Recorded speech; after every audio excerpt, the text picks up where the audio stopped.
Okay, so it is 3 o'clock, so I think it's good to get started as people are still joining in. Good morning, good afternoon, good evening, wherever you are, and welcome to this webinar, which is the 6th of a series of webinars which has been organized by MFA, GRFDT, CCRM, and the Civil Society Action Committee. We're very happy that you've managed to join us today for this very important discussion that we'll be having. This comes as a continuation of the series on the Global Compact on Migration, each week focusing on a different topic and focusing on a different objective. Our discussion this week is really about Objective 6 of the GCM, which is about facilitating fair recruitment and decent work.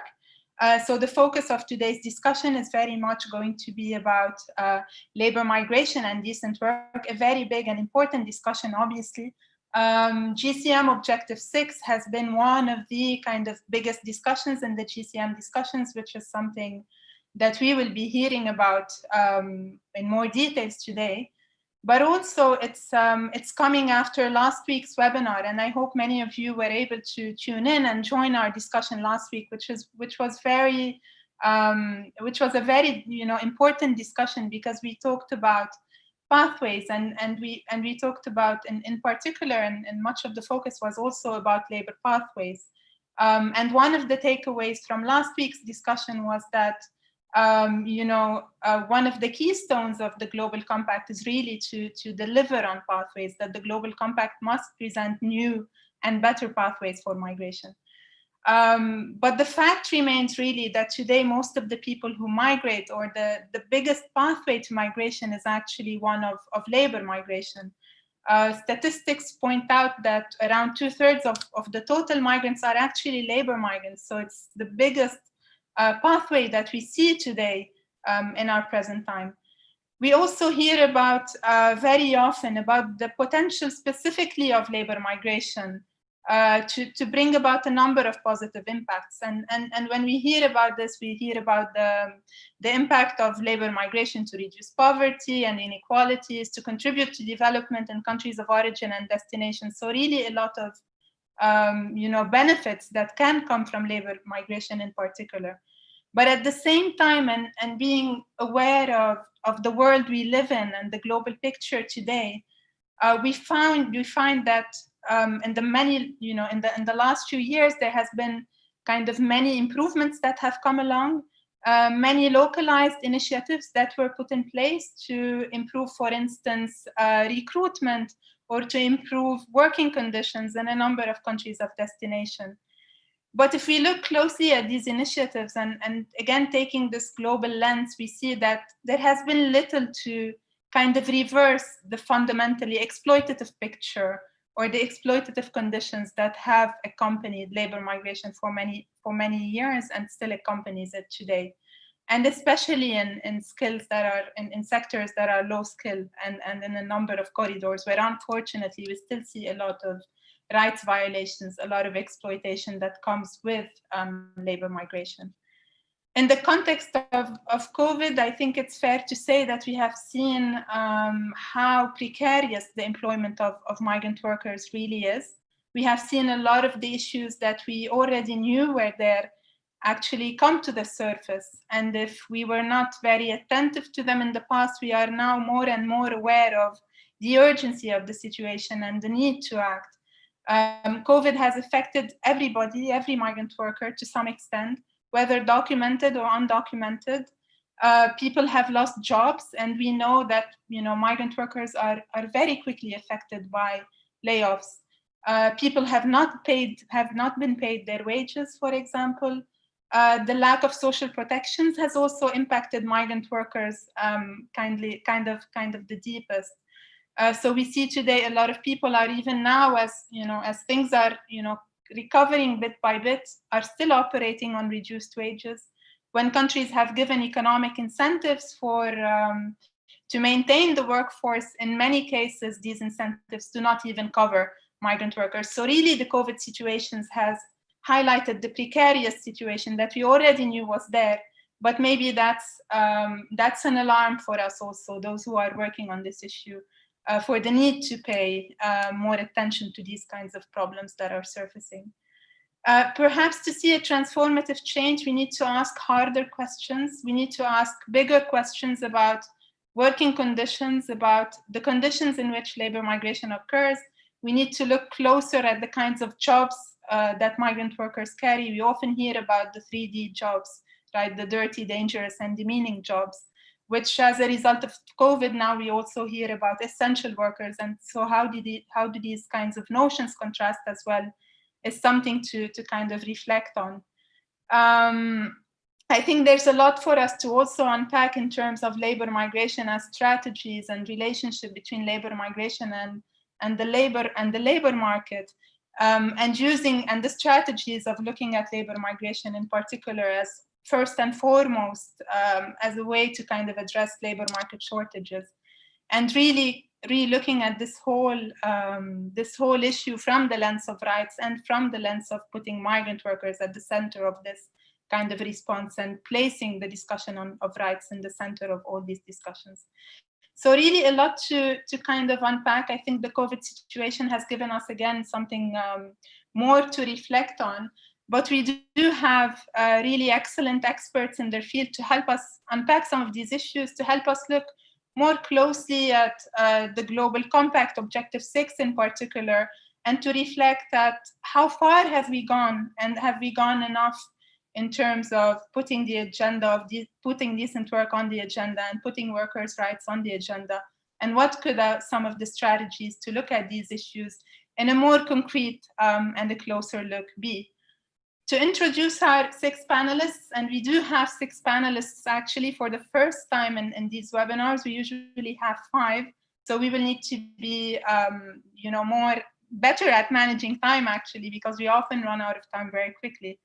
Our 6 speakers are actually experts on the issue of labor migration from different points of view. Our first speaker is actually Shabri Nair, who is the ILO labor migration specialist for South Asia.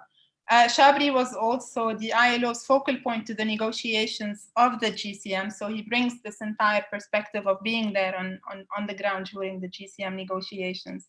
And Shabri has also previously worked with the Swiss Development Cooperation in different roles. So welcome, Shabri. Thank you for being with us today. You will be our first speaker, followed by our second speaker, who is Jean de Kunna. Jean de Kunna is the UN Women Senior Global Advisor on International Migration. She is based in the regional office of the Arab states, but covers the issue of migration more globally. Previously, Jean was also headed the East, South, and Southeast Asia regional office in Bangkok. Thank you, Jean, for being with us today. Our third speaker is Philip Hunter. He is the head of the Labor Migration Unit at IOM in Geneva. His work focuses on ethical recruitment, the private sector, and supply chain engagement. Prior to joining IOM, Philip worked with ILO and Verité, which is a nonprofit that promotes safe migration and the rights of migrant workers in the global economy. Welcome, Philip. Thank you for being with us today. Shalmali Guttal is our fourth speaker. Shalmali is the executive director of Focus on the Global South, actually, which is an NGO that focuses on trade, investment, debt, land, and natural resource governance. And Shalmali has more than 25 years experience in those areas. And her focus has been on community rights to resources, women's rights, and democratization of governance. Welcome, Shalmali. Great to have you with us today. Patrick Teran is our fifth speaker. Patrick is the president of GMPA, which is the Global Migration Policy Associates. He is an expert network conducting research, policy development, advisory services, and training worldwide. Patrick also previously worked with the ILO as the senior migration specialist in Geneva. He's also a visiting professor at the Geneva School of Diplomacy and a senior fellow at the Global Migration Center. Thanks for being with us today, Patrick. Welcome. And our last speaker is Myrtle Whitbow. Myrtle is actually the president of the International Domestic Workers Federation. Myrtle was a domestic worker herself and has worked to organize domestic workers for the past 47 years. in South Africa. She has been involved in a number of campaigns, including the Domestic Workers Convention campaign. And her passion has always been about serving the workers. Welcome, Myrtle. We're very happy to have you with us today. In terms of the mechanics of the webinar, and before we start, we do have a packed webinar with 6 speakers, so we'll try to be punctual as much as possible. Each speaker will have around 8 minutes, not more, hopefully, to cover the initial intervention, but we will come back to our speakers with follow-up questions during the webinar and with concluding remarks towards the end of the webinar. We will also try to take a few comments from the floor, as much as time allows, because we are a little bit pressed for time, but we will try to take a few comments from the floor. If you would like to say something during the webinar, please let me know, and we will try to accommodate as much as possible. This is in terms of the mechanics of the webinar, but I guess it's time to get started on our discussion and try to delve as much as possible into the subject. And Chabri, if I can start with you. You know, discussions about labor migration, Chabri, are not new, right? They have been going on for a very long time, and discussions about decent work are also not new and predate the GCM in many ways. Chabri, you were on the ground in New York during the negotiations of the Global Compact, so you really got a sense of what were the biggest issues. And obviously, as ILO, decent work is something that is very important to you. Can you tell us what in your opinion, you see as the biggest critical discussions in relation to decent work and labor migration today? Thanks so much, Rula. Rula, maybe just a thumbs up if you can hear me fine. You can hear me fine? Great, okay. Fantastic. Thanks, Patrick, for the thumbs up as well. No, it's such a pleasure to be here. I think even more of a pleasure because I think Rula, to CCRM, MFA, GRFDT, and the Civil Society Action Committee, this is the first time you actually have 3 UN representatives on one webinar panel. So congratulations to you for getting the UN together in a way. I think this is very special as well. You know, great to see Jean and Phil here, and I'm sure they will give you, Jean specifically on the women migration aspect will come in. Phil, IOM has a very important role to play in the conversations that we've been having jointly will come in. Patrick, as a former ILO representative, also will be speaking on certain labor standards. I'm sure Patrick was the flag bearer for multilateral framework on migration. And Shalmali, pleasure to meet you. But Myrtle, the reason I wanted to say it along these lines is because I want to give a special shout out to Myrtle. And thanks for that introduction, Rula, because by identifying Myrtle as someone who was been a domestic worker, who has understood the situation on the ground, really brings in the migrant voice into this conversation as well. And I think that's important to recognize. Now, thanks, Rula. You know, just going back and reflecting on the conversations that we will be having over the next couple of hours, going back to where I came from 2 years back, where some of us came from in the context of the GCM negotiations. I remember at the time, there was a whole debate amongst certain people in the corridors on whether this should be the global compact for safe, orderly, and regular migration, or whether this should be the global compact for safe, orderly, and regular migration for low-skilled migrant workers.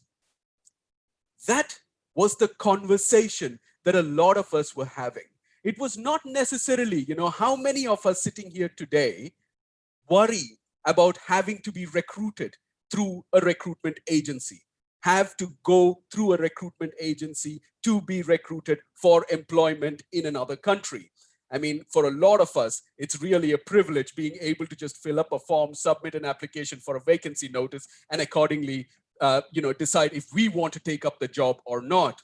I remember at the time during the negotiations and when the final text was endorsed on the 13th of July, 2018, the Filipino ambassador to Geneva, who was also leading the negotiations, the Filipino delegation to New York for the negotiations, said that very clearly labor migration as a conversation in the GCM was the beating heart of the Global Compact for Migration. He said, this is what pulsates across the document in the context of what is priority as for safe, orderly, and regular migration, and therefore labor migration being this, if Gervais said keystone in the last objective discussion on Objective 5, I call this the cornerstone of any aspect of a conversation on the GCM starts with fair recruitment. You know, Rula, I appreciate you starting by saying also the fact that labor migration has not started in the recent few years. You know, for me, my story on labor migration goes back to 1975, when my father migrated to Qatar. And those days, you know, his stories from those days go back to how he was recruited, or he was given a job offer by the employer in Qatar when he went for the interview in Bombay, simply because he reached the interview on time. He knocked the door for an 8 a.m. interview at 7:58. The recruiter opened the door, asked, Gopi, right? That's my father's name. He said, yes, very good, you have the job. This is how in 1975 recruitments happened. A number of Gulf countries, a number of countries in the Middle East had just gotten their independence. And a lot of people who were recruited during this time were in demand. They were needed, whether they were to build those buildings and engage in construction, or whether it was in skills like my father went, which was as a stenographer, a typist, somebody who knew how to read and write in shorthand. That was the kind of low and semi-skilled perspectives which were in demand. You know, majority of those people, if you go back to those days, they will tell you that they had a very positive migration experience. Those days, in fact, 1 Qatari riyal gave 2 Indian rupees in 1975. Today, 1 Qatari riyal gives about 20 Indian rupees, 10 times that original amount. So in 45 years, what we have seen is the tables have been overturned. The tables have been overturned from what was previously a demand-driven system, a demand for workers, to now a supply-driven recruitment system. So it's almost, today it's almost like an auction of workers, you know, for the need to put it in a better way. I may not be able to do that, but the idea of saying that workers today are being auctioned off to the lowest bidder, and for which the workers themselves have to pay. If it is a good migration experience, then it's a great job. Workers have got a job, they have appreciated the experience, everything has worked for them. On the other hand, if it is a bad migration experience, then migrant workers have paid into servitude. Unfortunately, that is the situation that we also find a lot of the workers in, as far as the migration recruitment corridors are concerned between the different regions. Now, it's important to recognize that the recruitment system has not been developing in a vacuum. The recruitment industry now, which is so important and so key a player, has been developing or has developed because initially there was a big demand from countries of destinations. And the only way that people, these semi and low skilled category of workers, the only way they could migrate was by being able to identify themselves through a middleman, or in this case, a recruitment agent. Sorry for not being gender neutral there, because most recruitment agents are men. But along those lines, if we look at it, then what we have seen is, while the demand has grown along these last many number of decades of migration, the supply has exponentially grown higher than the demand. Therefore, it is much more easier now for employers to demand what they think is necessary for them, and the recruiters now having to try and meet those demands, therefore leading into a whole range of other complications in terms of the migration corridor. Objective 6 is also very specific in that Objective 6 of the GCM is the only objective which in the title mentions the term decent work. It is the only objective which there are 14 references to decent work in the GCM. And out of those 14 references, close to half of them come in objective 6. So it's very clear that decent work is such an important facet while considering fair recruitment. Now, what is decent work? Now, the moment we say decent work, the ILO has defined the decent work agenda. And this has happened during the time when Patrick and some of the others were leading the work on labor migration within the ILO. And the decent work agenda comprises of 4 pillars. Those pillars are with regards to productive employment or employment creation, social protection, social dialogue, and labor standards, and ensuring and strengthening labor standards. If we look at productive employment, that links into skills, investment in jobs, the future of work that we have been talking about that was adopted by the ILO in 2019 as part of its centenary declaration. Social protection is about housing, it's about healthcare, it's about end service benefits. I'm thinking about all those issues which have been impacted as a result of COVID. How can we have 8 people living in an 8x8 room if they have to maintain social distance and be able to get away from COVID as such? So social protection, such an important element of the decent work angle. Social dialogue. Social dialogue is where it brings trade unions, employers, and the government together. In most countries of destination that we are speaking about, particularly for South Asian migrant workers, there are no trade unions necessarily in those conversations. And international labor standards. Of course, we have the UN Convention on Migrant Workers, the 1991 Convention, and prior to that, the ILO migration conventions themselves. The ILO has set in very strong standards and guidelines on fair recruitment. There is a whole conversation on recruitment fees, related costs. What do they mean? We will hear this from Phil. I'm sure Phil will talk about IRIS, the International Recruitment Integrity Standards, which Phil will speak about. But that IRIS too is based on the fair recruitment guidelines. But the reason why I mention these 4 elements is because decent work is very clearly one that can be achieved only if there is fair recruitment. Take, for example, one of the things that we always say, and Rula and all of you will recognize the fact that the GCM, which came in 2018, is rooted in the SDGs, very clearly. However, in the SDGs, we have, which is basically my version of MDG on steroids. You have from the MDG of 8 goals to the SDG of 17 goals and 169 targets and 250 odd global indicators. Let's look at one specific indicator, 10.7.1 of the SDGs. Goal number 10, which focuses on reducing inequalities between and amongst countries. Target number 7 of that particular goal, which specifically speaks about facilitating safe, orderly, and regular migration. In fact, so many people during the negotiations used to say that the GCM is the blueprint for how we need to implement 10.7. If that's the case, indicator 10.7.1 is specifically to measure recruitment costs. However, the measurement of recruitment costs in itself was such a difficult, we are facing so many difficulties in recruitment costs. There are, I've heard from good friends in the recruitment industry within in India, for instance, who say that only 20 to 30% of recruitment fees come from the employers, while about 70 to 80% are paid by the migrant workers. In Bangladesh, it's about 17 months of the migrant workers' wages that need to be paid to recoup their recruitment costs. 17 months, and for a female migrant worker, it's about 5 months of the recruitment costs.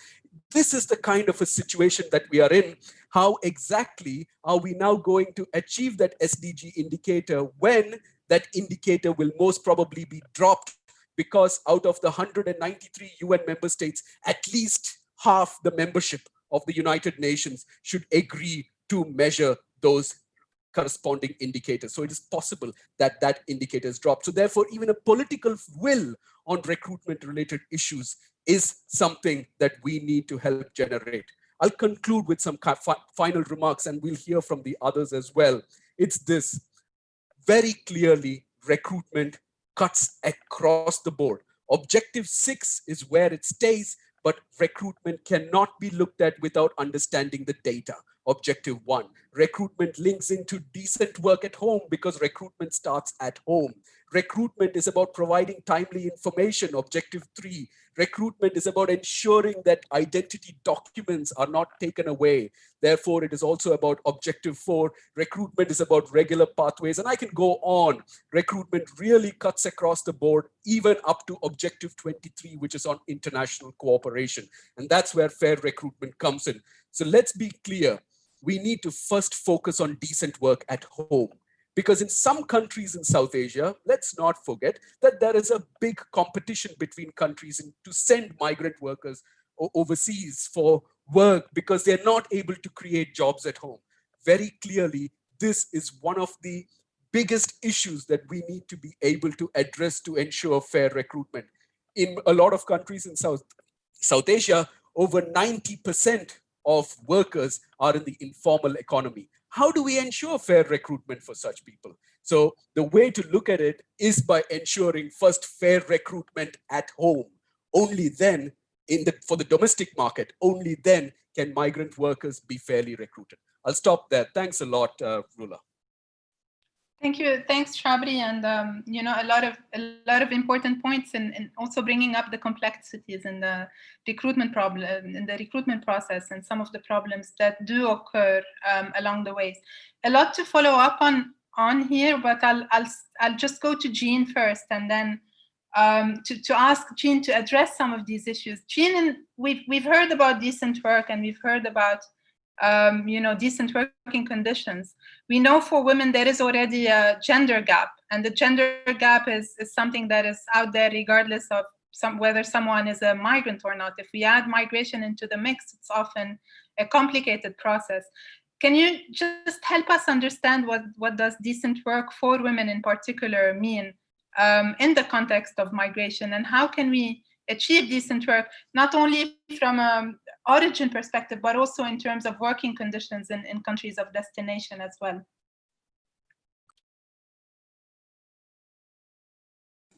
Thanks very much. Thanks very much, Rula. I'd like to frame my response making 3 important remarks. One is context setters on women's migration and decent work. The second are the key gender gaps in recruitment and decent work. And the third are recommendations for action drawing on good practice. So to begin with, women constitute almost half the 271 international migrants and a huge proportion of internal migrants. They are increasingly migrating independently as a survival strategy. 2, gender inequalities and discriminatory gender role and trait stereotypes privilege men in the public space, relegate women to the private space of domesticity, and marginalize them from access to resources of every kind. 3, women's unpaid care work at home, not accounted for GDPs in countries, is not considered work, even though it contributes to reproducing the workforce and keeping society moving. And this pretty much mediates the low value of women's paid domestic work and other forms of women's labor. These pre-existing gender inequalities interact with other forms of marginalization to mediate the differentiated migration experience of men, women, boys, and girls with disproportionate impacts on women migrant workers. So what are the key concerns for women in recruitment and decent work? Number 1, male guardianship laws and cultural practices, immigration policies that ban women's out-migration or place age, country, occupation-based restrictions on women's migration, border closures, and national sovereignty, security, law and order paradigms which frame immigration policies, women's lack of access to education, training, and information, women's greater inability to negotiate the public space of migration authority structures and migration institutions make them more vulnerable to unscrupulous recruiting agents and to traffickers. Thirdly, women have no assets or fewer assets than men to move and pay huge costs for migration or avail of fly now, pay later schemes and are trapped in debt bondage from day one. There are fewer legal and decent job options for women, and the majority of women are recruited into women-specific informal sector service and manufacturing jobs, the bulk of them in domestic work, the sex sector, or in garment manufacture, food processing, agriculture, trade, construction, where they suffer gross human rights violations. The sectors for women's work are very specific and unique. The privatized, isolated, dispersed nature of domestic work overlaps in the living and working arrangements of domestic workers, live-in workers who are trapped in with abusers. Cramped living in segregated, isolated spaces for hospitality workers and for manufacturing workers who are very tightly surveyed by their contractors or by criminal networks, contract substitution, sexual and gender-based violence at all stages of migration, illegal wage deductions, lower wages for women than men workers, forced labor, debt bondage, lack of monitoring, redress, complaints mechanisms, the racial and national stereotyping of women migrant workers, constructing them as commodities that are functional to segmented, gender-segmented occupational markets, labor markets, and to employers who look at them as drudge or use them for drudge labor, or being functional to male sexual hegemony, to be used, abused at will, throw up a whole lot of violations against women, particularly undocumented workers. And this is not just by employers, but also by state officials and various elements in the recruiting chain across countries. And therefore, women have no access to justice or find it very difficult to access justice.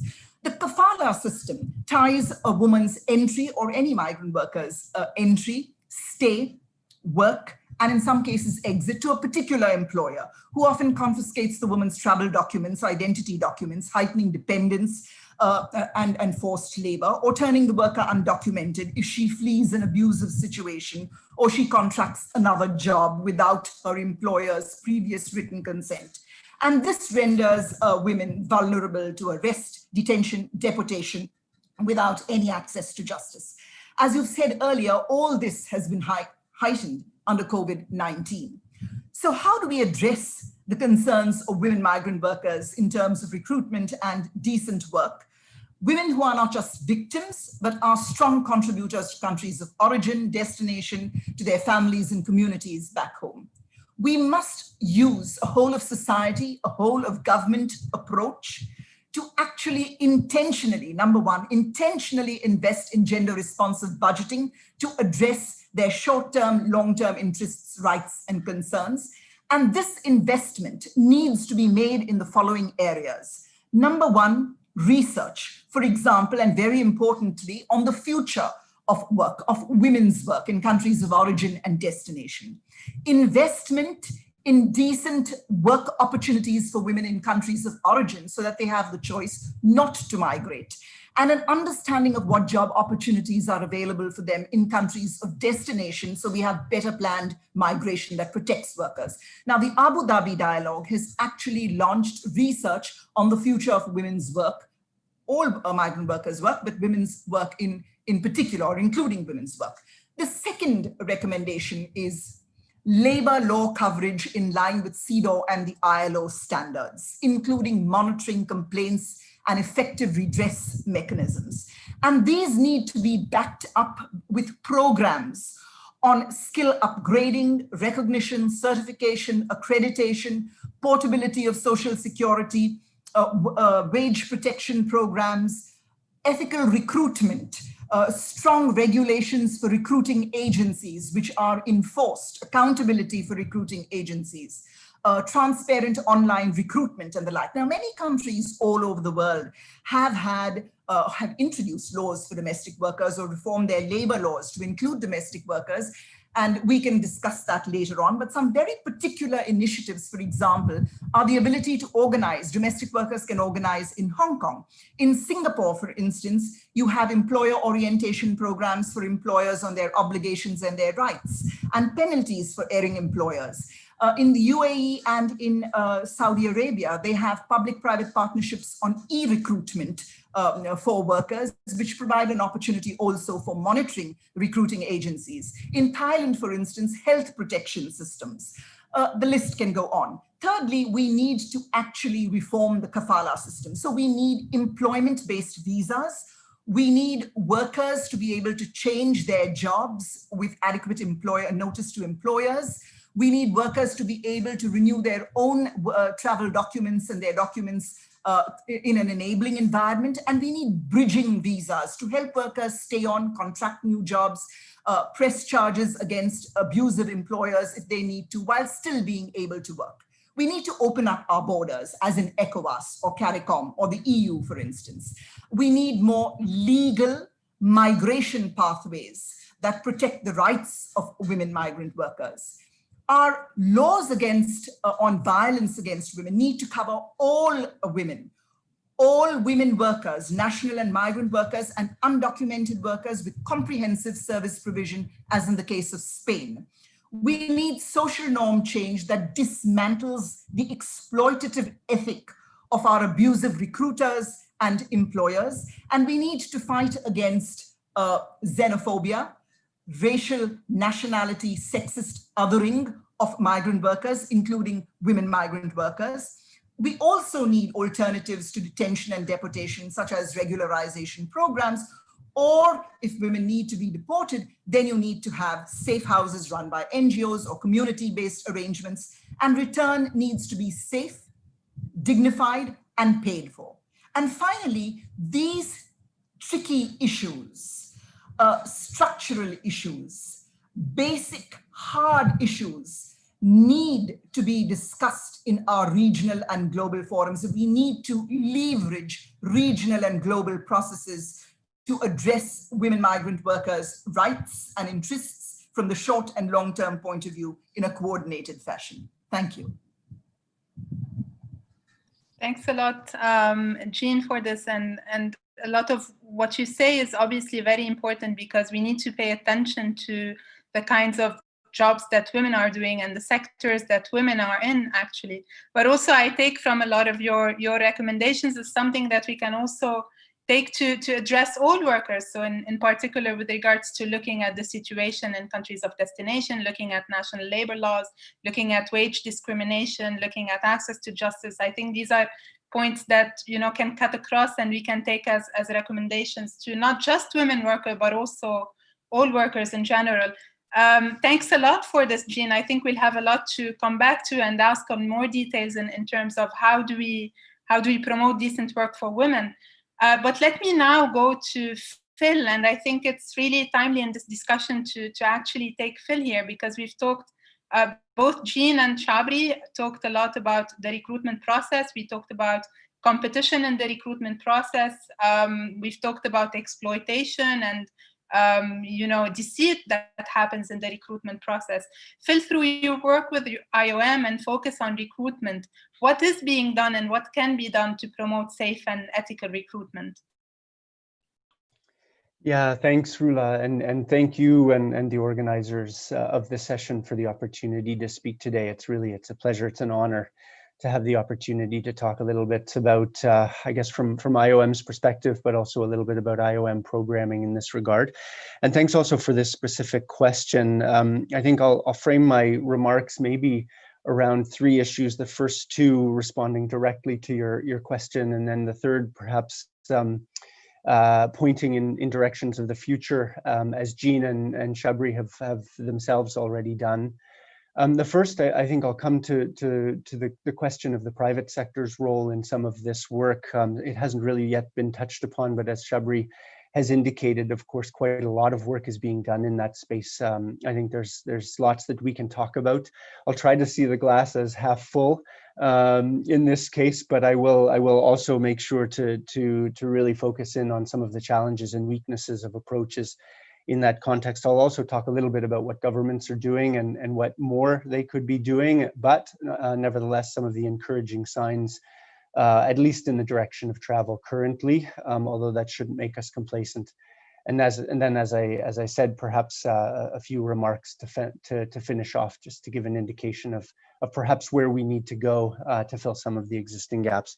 So what's the private sector doing, just to respond to some of the steps that can be done?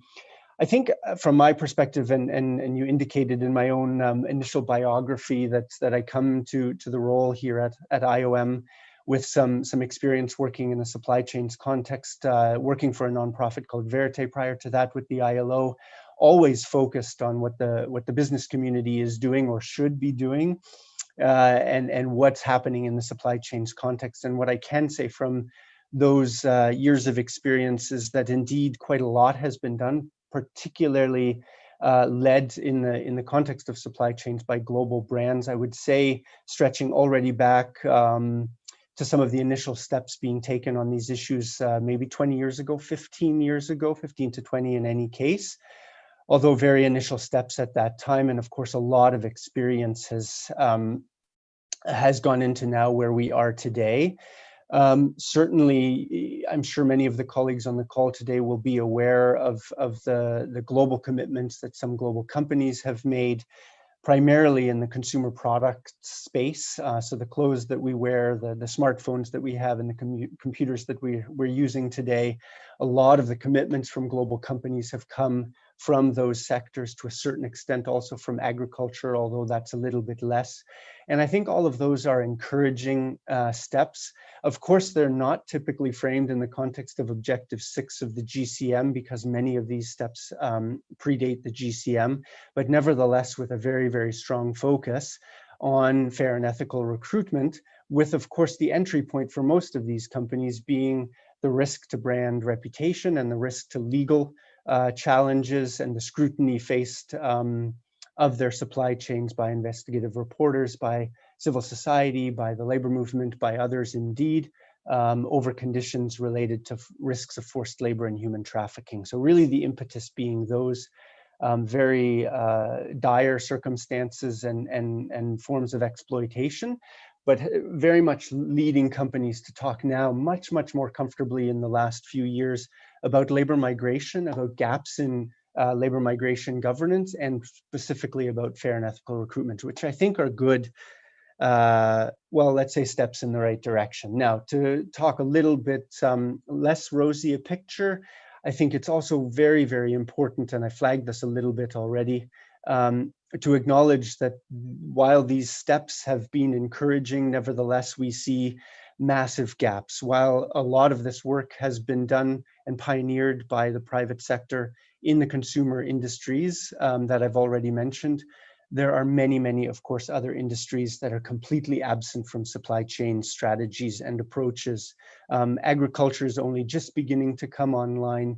Construction, there are maybe one or two global construction companies that are looking at migrant workers, particularly in the context of Qatar and other countries in the GCC. But from a global perspective, certainly not enough companies that are really taking a deep dive on these issues.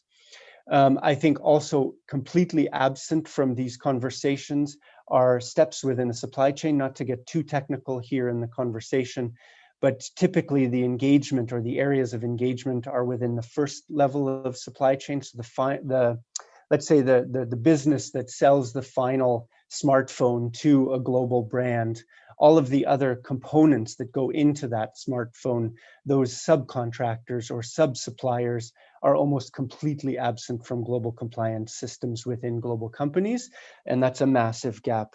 Likewise, and this is where I'll end in terms of the private sector engagement piece, almost completely absent from the conversation is, of course, the production for domestic markets. So that part of the economy, which in the vast majority of cases and economies around the world, companies that are producing not for the global economy or not for global brands, but indeed for local markets, are completely absent from the private sector strategies and approaches. And I think that's a massive gap.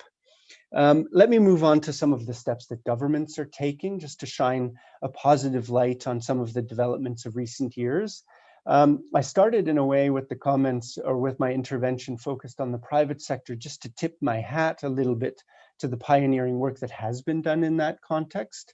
What I would say is that the governments, at least in my experience, are a little bit later to the party on this focus of fair and ethical recruitment. While of course there have been steps taken in recent years to focus, for example, on licensing procedures, or to look at the role of labor attaches and labor inspectorates, there's been much less concerted, robust, systematic engagement on these fronts vis-a-vis fair and ethical recruitment.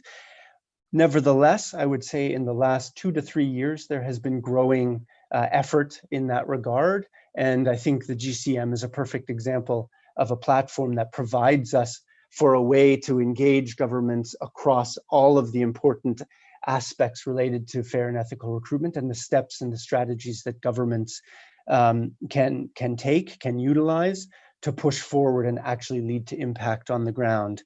I think where we've seen the most exciting or interesting work is really some of those that I've already flagged. The role of labor inspection cannot be underestimated here. The role of licensing authorities in the oversight and enforcement related to recruiters themselves. We have to look very deeply at those licensing regimes to ensure the adequate coverage and protection of migrant workers. The role of labor attaches, I think, has been theorized or conceptualized, discussed vis-a-vis labor migration broadly, but what role can labor attaches play specifically as it relates to fair and ethical recruitment, I think is something that we can all perhaps put much more attention on. One resource that I'd like to flag, and Shabri did not flag it from the ILO side, but the general principles and operational guidelines on fair recruitment are an absolutely fundamental document that I think we all collectively need to use as a reference point.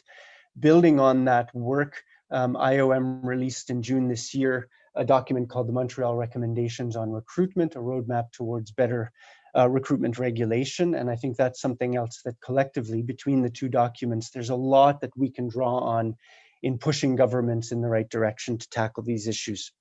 Now, let me end with some very brief remarks. Again, not wanting to see the glass only as half full, but also acknowledging that we have still quite a long way to go. I've already flagged a little bit in the supply chains context some of the gaps in terms of different sectors of the economy, the domestic production issue, some of the gaps in terms of supply chains themselves. I think it's absolutely essential, and I think we'll hear from colleagues as this conversation goes forward, that irregular migrants and migrants that are in the informal economy are absolutely vital in this conversation, and the current strategies, from my perspective, are not covering those adequately, particularly those in the informal economy. And as many speakers have already indicated, COVID-19 has really exacerbated, really highlighted those weaknesses and gaps. And I think it's an absolute urgency from our side that we tackle the formalization of the economy and bringing the regularization of migrants into that. I think as well, we need to globalize this engagement. This is my final comment. What we've seen in the, let's say, the fair and ethical recruitment agenda in recent years, so much work has been undertaken very, very positively and constructively in the Asia-Pacific region. Much less has been pioneered in other parts of the world. So we're putting a lot of effort into looking at Latin America, for example, and also Sub-Saharan Africa. So really targeting West Africa, West and Central Africa, Eastern Horn of Africa, and Southern Africa as well, looking at conditions in each of those regions, just so that we ensure as we take GCM Objective 6 forward, that it's a truly global agenda and global phenomenon. Thank you so much, Rula, for the opportunity to talk, and happy to answer any questions as the conversation goes forward. Thank you. Thanks so much, Philip. And it's really amazing to hear you speak about how the private sector is in one way or another kind of has been the easier to engage as opposed to the governments who have come late to this. And I think I would want to follow up with you specifically on COVID, on what's been happening on COVID, especially with recruitment having virtually stopped, and how does this industry recover and under which standards. But before I do that, and thank you very much for really bringing up the issue of irregular workers, because I think this is one of the gaps that we often overlook. And I'll take this to Shalmali and ask her this question directly, actually. Shalmali, even when we look at the GCM Objective 6 and even approaches to talking about, labor migration and addressing labor migration, we often find that somehow irregular workers fall through the cracks. What is, in your opinion, something that can be done to include that, irregular workers or workers who work in the informal sector in particular, in these discussions, and to ensure that workers in the informal sector also have access to decent work? How can they be part of this conversation? Okay. Thank you. Can you hear me and see me okay? Good. All right. So thank you very much for inviting me, and my apologies to everybody who's listening. I wrote my notes on my computer, so I have to turn my attention to read the screen rather than make eye contact with you. So apologies for that, but that's how it is. Life is under COVID without a printer or anything. Okay. So I'll jump right in. One question, which I was thinking about when Shabri was talking right in the beginning about this issue of the oversupply of workers, was actually one question was, why is there an oversupply of workers? And why is it that workers can be auctioned in this way? What is happening in our societies and our economies that corporations and other employers, why is it that they are being able to command whatever conditions and prices that they want, and that workers themselves are willing to become, willing to accept exploitative and working conditions? And I think this is a very important question to go into, because regardless of how much language there is in the Global Compact on human rights, I mean, I looked at it, and the preamble talks about all the different human rights treaties and conventions that the Global Compact is responding to and is under, and so on. But the reality is that migrant and refugee peoples are disenfranchised of their fundamental human rights in their home and in their destination countries and during transit. And many who may have rights at home do not have rights in another country. And many don't have rights either place. And then when they're in transit, they're on shaky ground, And so then the question comes up that why is it that we have these international documents that are talking about human rights, but when it actually comes to enforcing them and making sure that the progressive realization of these rights implemented in their full spirit of indivisibility, interlinking, infringement of one infringes others, and so on. Why is it that when it comes to that, the whole specter or the boogeyman of state sovereignty suddenly shows up? So I think there are some very important contradictions with the Global Compact and a number of these types of, policies and laws that are related to decent work, for example. The number of contradictions that need to be looked at. Another point that I'd like to make here is that people face structural conditions of inequality, discrimination, whether it's religious, social, racial. Then there's tremendous amounts of exploitation. There are wars, conflicts. There are political, territorial occupations. That's still happening, whether it's Palestine or Kashmir or northeast of India or in Burma or in Cambodia, in indigenous peoples' lands. There's violence and there's threats of violence. There's huge amount of indebtedness. There are, how shall we say, feelings of hopelessness and future insecurity that people in communities face that make them leave their home places and go elsewhere. And these conditions are not being tackled. And I think that's an extremely it's a very alarming situation that we are not able to bring the addressing of these structural conditions into these global documents. And if we look at corporate-led globalization, and if we look at the last 20 to 30 years of economic globalization, and which then was completely dominated by corporations increasingly, this paradigm has failed in its promise of jobs and income from economic prosperity. And instead, we've had sort of recurring financial and economic crises and the expansion of this industrial agriculture, environmental destruction, resource grabbing, land grabbing, all of them have increased poverty and hunger and deprivation. And the reason I'm bringing these points up is because this is very closely related to the creation of a huge mass of group of workers who are the informal sector. And I don't even think that the numbers of how many people are in the informal sector is fully known, because this is a very large and diverse sector, and it includes workers in the agriculture, fisheries, food industries, domestic work, hospitality, entertainment, retail, construction, healthcare. There's home-based income generation. There's extensions of household care that Jean was talking about, you know, where people work in creches and kitchens. Even in hospitals, there are a number of informal sector workers. So the actual numbers of workers in this sector are hard to assess because of the structural conditions and economic exploitation, and because people are moving in and out of this sector. Even, you know, factories in Cambodia, factories across Southeast Asia, where more and more workers have been forced to work, you know, with sort of flexible contracts and labor contractualization. They have high debts. They have to work overtime. So they take on additional informal work. So even those who are in formal work are taking on more and more additional informal work, you know, or work that is not documented, or what might be called, you know, irregular, or whatever the, I'm not sure what, you know, whatever the language is that is used by professionals in this sector.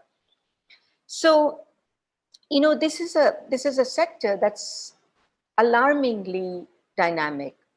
I mean, on one hand, we could say it's dynamic in a very healthy way, not healthy way, but there's a lot of potential there where people can engage and perhaps forge new working relationships. But it's also a sector where workers' rights, the abuse of workers' rights, violence, exploitation, wage theft are really widespread. Most employment is not through recruiters. Many recruitment agencies are fly-by-night. And if we look at now, under COVID, the kinds of economic recovery packages that are being proposed by most governments, they're pandering again to corporations and big businesses. They're ensuring that they have the corporations have the capital, they have the labor supply, relaxed laws and policies. Labor laws have been relaxed across Asia, for example, and they have the institutional infrastructure to sort of recoup their losses and start raking in the profits. But now in a COVID world, businesses even have the additional leeway to outsource employment and to continue with whatever, you know, conditions that they need to, because they have to recover and restart the economy and so on. So I think, one of the big worries that our colleagues and the movement partners that we work with in rural areas and also urban poor areas are pointing out is that a number of really dangerous practices of human trafficking exploitations are going further underground. And they're creating more and more dangerous situations for victims, and especially for women and young men as well. And workers are finding themselves at greater and greater risk of contracting diseases and viruses and other problems.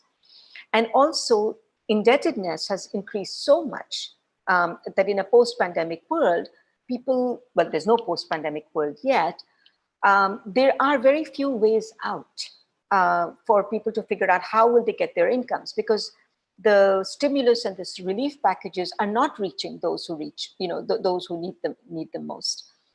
So if I have a few minutes left, I'd just like to put some important action points, on the table. One is that, the success of what we see as corporate exploitation or corporate exploitation by corporations, the success of that is very directly linked with the rise of right-wing authoritarianism. And it's very dangerously colored by race, religion, and ethnicity. And these are presenting very particular threats to women and particular social groups and races in a way that we have not seen in a very long time, So I just, picking up again, I think language that Jean brought up, the whole of government, or the whole systemic approach means that one cannot look at the exploitation of workers and the informal and formal sector as differentiated sectors. So economic exploitation, economic violence is very closely linked to criminalization, to political violence, and to social discrimination and that level of violence. So keeping that in mind, some of the action points that I'd like to put, one is that the standards of all workers' rights really must be increased, and these rights must be made legally enforceable. Under the decent work, I can understand why. I mean, of course, there's a whole history behind people who struggle to get the decent work concept and package of policies there. But decent work has also been a response to neoliberal policies and to corporate-led globalization, where basically we're looking at trying to make work better, but not addressing the structural conditions of what made work indecent to begin with. You know, what makes work? What makes people's living conditions, exploitative, abusive, and unacceptable? So related to that, the standards of workers' rights need to be raised much higher, and these rights have to be legally enforceable. Hard law to protect corporations, but soft law for workers is not acceptable. And I think we should not accept it under any code of conduct or anything. Another point is that the power of corporations and financial markets must be dismantled. They must be subjected to legally enforceable regulations and laws. Because if we look even today under COVID-19, at the height of various crises that we have seen, financial markets continue to function and boom and go, swing up and down. But those who are invested in financial markets manage to always get bailed out. And at the cost of who? At the cost of workers. And at the cost of peasants, at the cost of rural communities, at the cost of urban and rural poor. And more workers who once were able to unionize and once were able to do decent work are being pushed through global supply chains into what we call non-decent work and, into contractual and flexibilized work through ease of doing business and, to keep the global economy running. This really has to stop. And I think, we need to subject these markets and corporations to legally enforceable laws. Structural conditions that are the root of economic and social and political insecurity really need to be addressed urgently. This includes agrarian reform, rights to land, support for local economies, forced evictions have to end, forced relocations have to end, living wages and workplace protection has to be ensured, and so on. And dealing with entrenched social discrimination, caste, religion, gender, all these, race, have to be addressed, because the largest proportion of informal sector will be within national economies. It's not very easy for people to to be in the informal sector and cross boundaries. And where they do, we see what's happened with the Rohingya, we see what's happening with the migration to Europe and what's happening with Fortress Europe. We're seeing what's happening, in the North American and the Central American borders. We're seeing this in the Mekong region. So in places where informal sector workers or people are forced to move without documents, the costs are horrific. There are graveyards and graveyards being created, and this has to stop. We strongly recommend that free trade and investment agreements must be reviewed from the perspective of workers' rights, and they must be amended. Public regulation must uphold public interest. Public regulation must not hold the interest of trade agreements and corporations. And related to that, we need a very strong emphasis to rebuild the public realm. I mean, if there's one thing that we're getting from, one positive message that's coming out of this whole COVID fiasco is the importance of the public realm. Essential services such as health, education, social security, energy, transportation, infrastructure, public financing. It's very important to have the public realm, because where will workers go? Where will the urban and rural poor go? Where will even the middle classes go?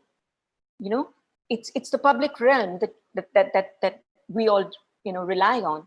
And if that is dismantled and chipped away by more neoliberalism and more corporate subsidies, we're not going to get any kind of workers' rights or anybody's rights except corporate interests,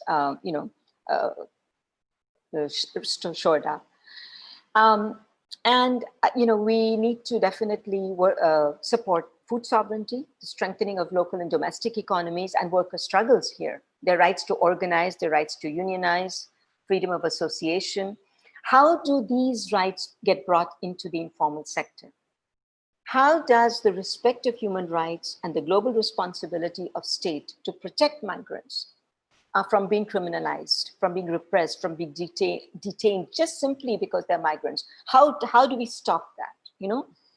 And so this actually calls for, you know, a level of visualizing human rights as international law that surpasses and that completely, I hate to use the word trumps, but that completely trumps, you know, business rights. And I think there's a big challenge here with regard to the informal sector, because a lot of people, as you know, in the informal sector are there not only because of the flexibility that the sector offers them, but because they are there also out of desperation and out of a lack of other options. So how do you then take legal organizing rules to the informal sector without informal sector workers, without people feeling that they're being brought in to be criminalized or regularized somehow? So let me leave it there for the moment. Thank you, and I hope I didn't go overboard here. Thank you. Thanks a lot, Shalmali. Actually, a lot of, you know, great points to reflect on. And I really want to thank you for bringing in kind of the larger questions of, you know, what makes, you know, these kinds of jobs that migrant workers do exploitable? What makes it that we have people being pushed into the informal sector? And obviously, people in the informal sectors are doing jobs, so the jobs are there. They're just not enjoying the protections that other workers are also enjoying in the formal sector. And thank you for highlighting the angle around criminalization and how this is really affecting workers and affecting workers' rights. And I think this lens of, you know, rights at the center of it is something we've been, you know, you've brought very strongly. So thank you very much for that. I'm sure we'll get back to you with more and more questions as we go deeper into this. I would want to just flag a few people. If you are here and are able to come in for a short intervention, I think it would be really good to hear from you later on in the webinar.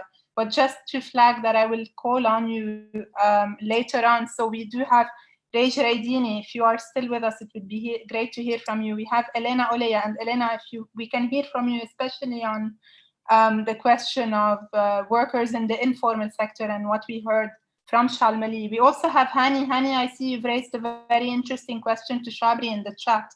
So I'll ask you to bring this up when you take the floor. And Lakshman, I saw you were here again. It would be good if you are still with us to hear from you in a little bit. Having said that, before I go further to Patrick and ask him to reflect on some of the points from Shalmali, Shabri, let me get back to you, because I know you've spoken a lot about recruitment and you've focused a lot about recruitment and also decent work at home. But my question to you is, even if we are able to fix the recruitment process and fix it to perfection, is there something more we need to look into when we talk about decent work in terms of conditions at countries of destination as well? Or is it just that the recruitment process that we need to focus on primarily? Not at all, Rula. In fact, I think everything is interlinked. I mean, this is exactly what I was referring to right at the beginning.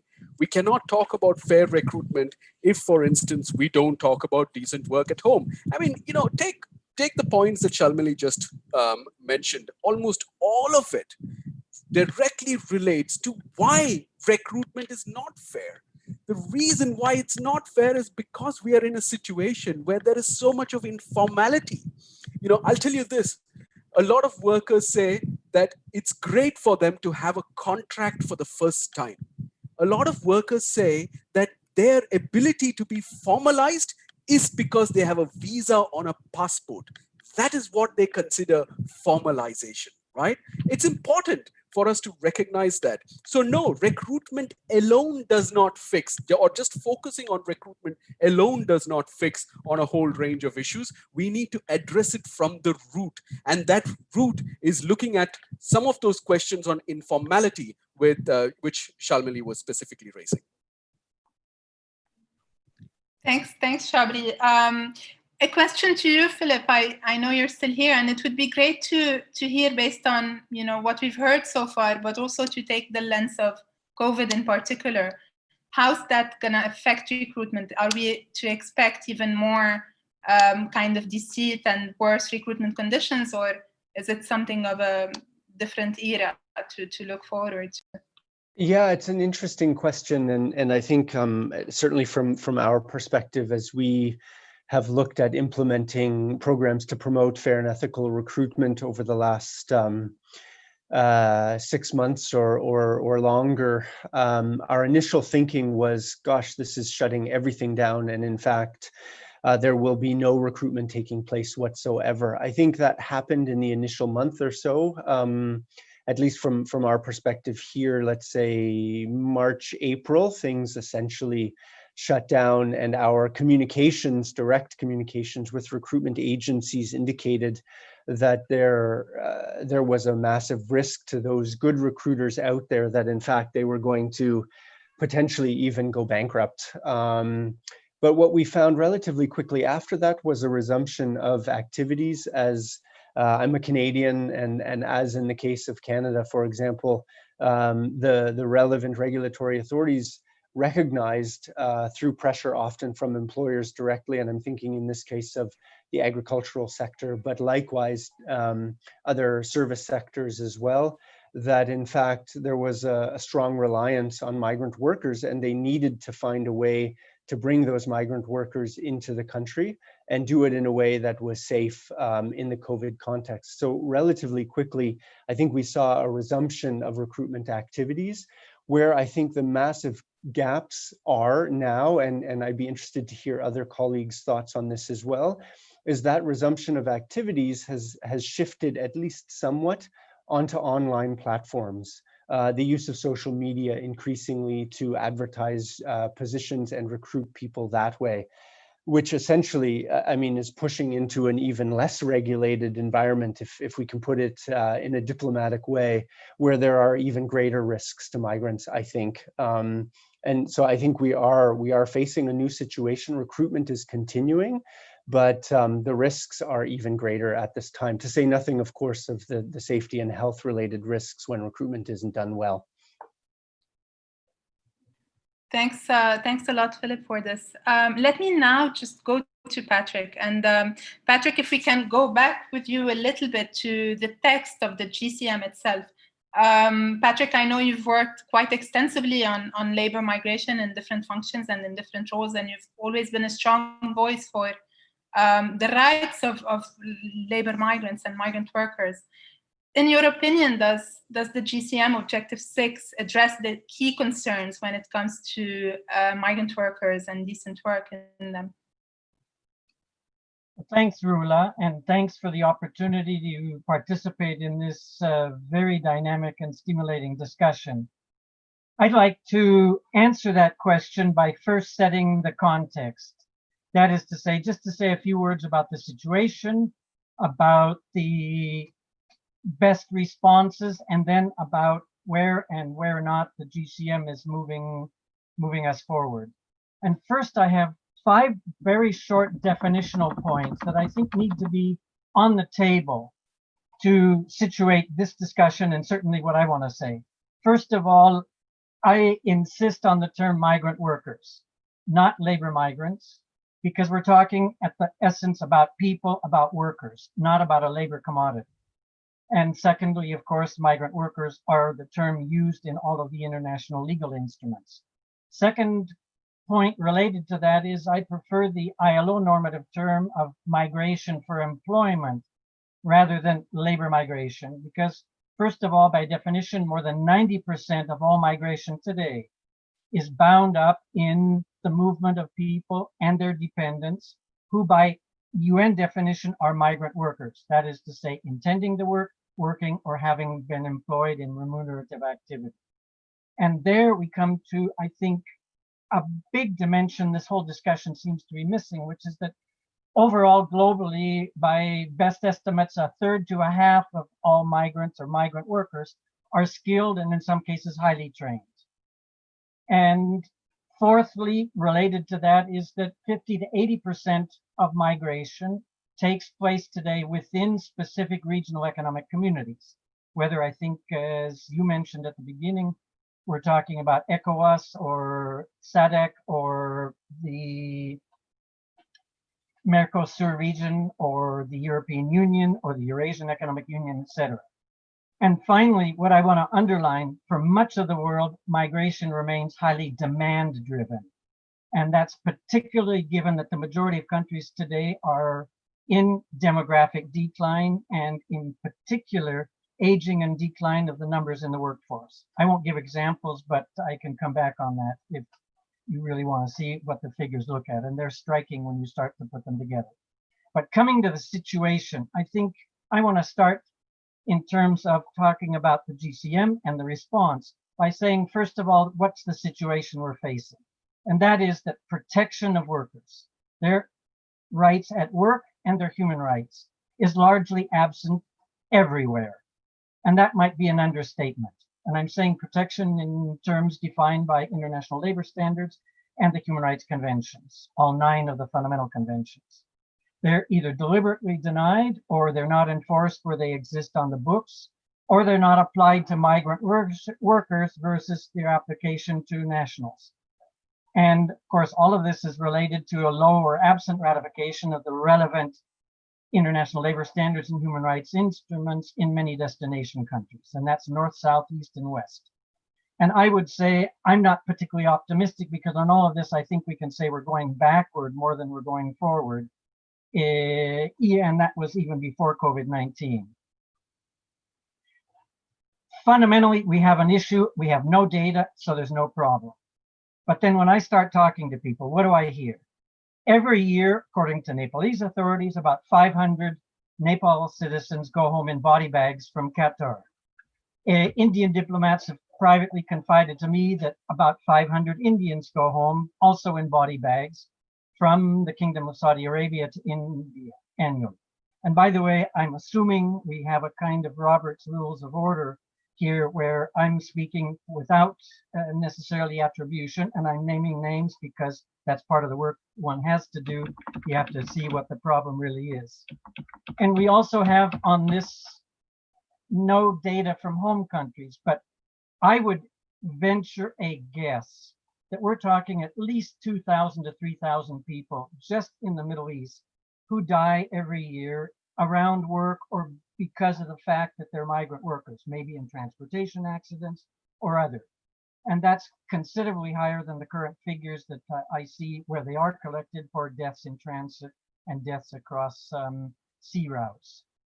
The Tajik diplomats that I've spoken with say that the single biggest challenge they have, those based in the Russian Federation, is arranging to ship bodies back, killed either because of workplace accidents or because of racist killings that have gone down now, but a few years ago were rampant in that area. But this isn't only a problem out there. European Union figures showed, before they stopped disaggregating the data, that the occupational injury and death rate for foreigners was twice as high for nationals across the board in EU member countries. Other situations that have again come back, just reading news and reading sources. Look at Canada, the Korea, the Czech Republic, where injured migrant workers, as a matter of course, are sent home as soon as they can be put on a plane so that there's no responsibility and there's no coverage of injuries. And in fact, I've even heard of cases in Europe where forestry workers, migrant workers from a neighboring countries, get killed by a falling tree. What happens? They get put in the trunk of a car and dumped across the border in the home country or a transit country. So this question of the seriousness of the absence of protection, of even the right to life, is a big issue. And I'll come back to that in terms of how do we address it. But I just wanted before that to comment on even more serious situation that I just heard about in a recent trip to a number of East African and Horn of Africa countries, where an employer spoke of monitoring returns at the airport in his country and talking to a large portion or to young women migrant workers returning from a Middle East country, Kingdom of Saudi Arabia in this case. And he said they were complaining of serious back pains and problems. So they were then given a medical exam. And what they found is all of those who were complaining of serious back problems, which was a significant portion of the number coming back through the airport, had had a kidney removed, or shall we say harvested. in medical checks when they were taken by their employer to a hospital. And of course, that was without their knowledge or consent. And these were young women, teenagers, who had gone to domestic work or other work, in some cases under a bilateral agreement. And that was the level of protection or lack of protection that they faced and the consequences. What I want to note is also to pick up on what Philip and I think Chabri and others referred to, is that in most places, labor inspection simply doesn't apply, or it's not being extended for migrant workers. I do want to, in parentheses, however, underline that in a number of EU countries, the labor inspectorates themselves have taken proactive stances and been very assertive about ensuring that labor inspection reaches the workplaces where migrant workers are employed, whether documented or not. And that includes such countries as Belgium, France, Ireland, Portugal, and Spain. And under previous administrations, that was also the case of labor inspection in the United States. In terms of responses, I mean, it could go on, there's no data, but there's a lot of information about the, I would say, disastrous situation faced by many migrants, and not only in the Middle East, and not only low skilled. But anyway, the challenge is, I think the fundamental challenge is that the response is putting in place in every country the domestic ratification and implementation of international labor standards and basic human rights protections outlined in the fundamental United Nations conventions under the rule of law. Harassment isn't a crime, as all women will know, if it's not on the books. If it's not on the books, there's no problem, there's no way to complain, there's no suppression or intimidation against perpetrator, and there's no redress. And it's the same with all decent work standards, international labor standards. All apply, by the way, formally, with a very few indicated caveats, to all migrant workers, regardless of status, regardless of country. And at least some of the conventions, the fundamental ILO conventions, apply to all member states of the ILO, whether or not the particular country has ratified a particular convention. That can be explained in a little bit more detail, but the point is there are certain conventions that are seen by customary international law or specific normative declarations that they're applicable whether a country has ratified a convention or not. But if these standards are not in law or in bilateral agreements where the conventions aren't ratified, we end up with the 7 no's. No compliance, no effective monitoring, no supervision, meaning labor inspection, no enforcement, no complaint or complaint mechanism, no compensation, and no data. Again, to say another challenge in some recent work I did with ILO on researching migration, health, and HIV is that a number of countries have a practice of when they test people and find them HIV positive, they simply put them on the next plane home, telling neither the person nor their home government that the person is an infectious risk, needs to be treated, and the community at home needs to know and have some protection, because otherwise you have what you have now with COVID, with a lot of people being returned home who have COVID, they don't find it or it's not tested, they go to local communities and rapidly spread the infection without any protection being put in place that could impede their becoming vectors, even if they are sent home, which in my idea of protection and rights shouldn't be the case.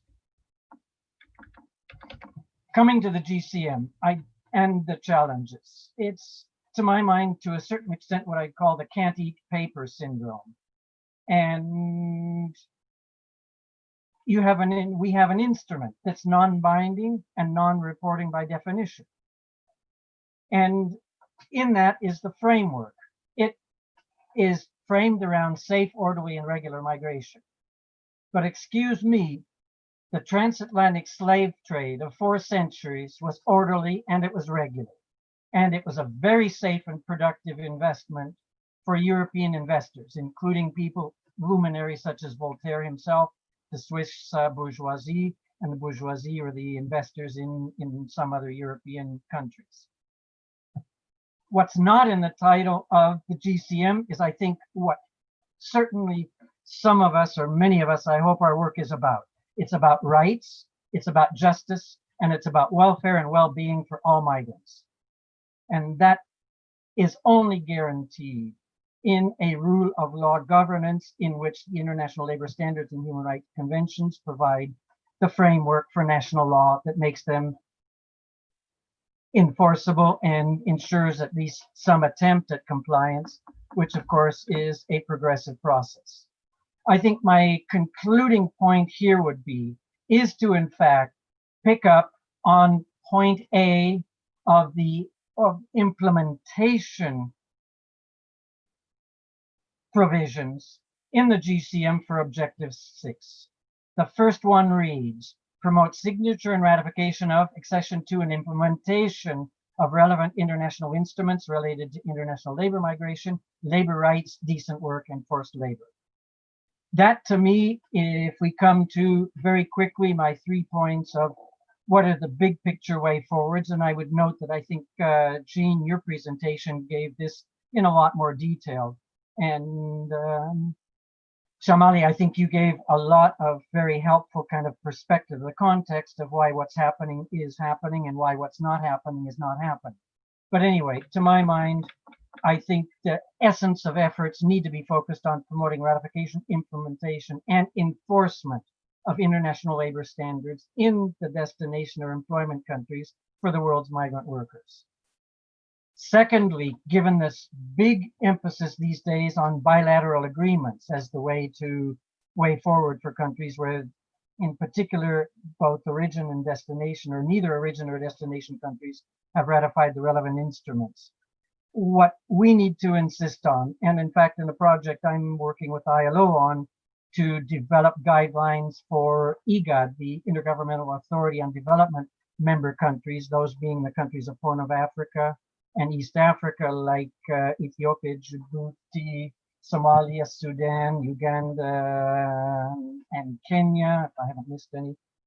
And the point is to say that the reference to those norms and principles needs to be there, and the specificity that labor inspection is a part of a BLA and a requirement for the destination country to carry out in order to protect the basic rights written into that BLA based on international standards for the nationals of countries of origin who are going either to the Middle East, to Europe, to North America, even to China now as migrant workers. And finally, and this may be a whole nother discussion, but there needs to be very specific action on protection and the responses, emergency responses under the continuing and in many areas deepening COVID global pandemic emergency. I'll leave it at that. I can come back with a few specifics because one of the other projects we're working on right now is preparing a brief for parliamentarians under the auspices of the Interparliamentary Union on what parliamentarians should see being done in their countries to deal with migrants, refugees, and mobile workers. Thank you, Rula. I hope I haven't gone on too long. Thank you.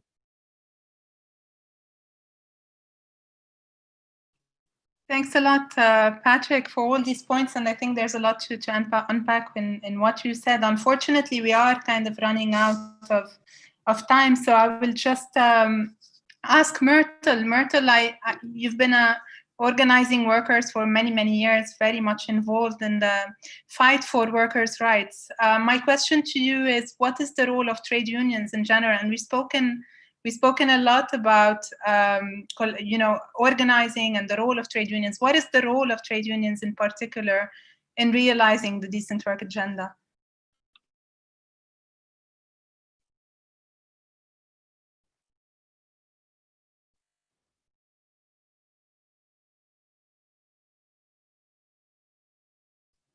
Myrtle, are you with us? Hello. Yes, I'm connecting myself. Okay. Yes, we can hear you now. Great.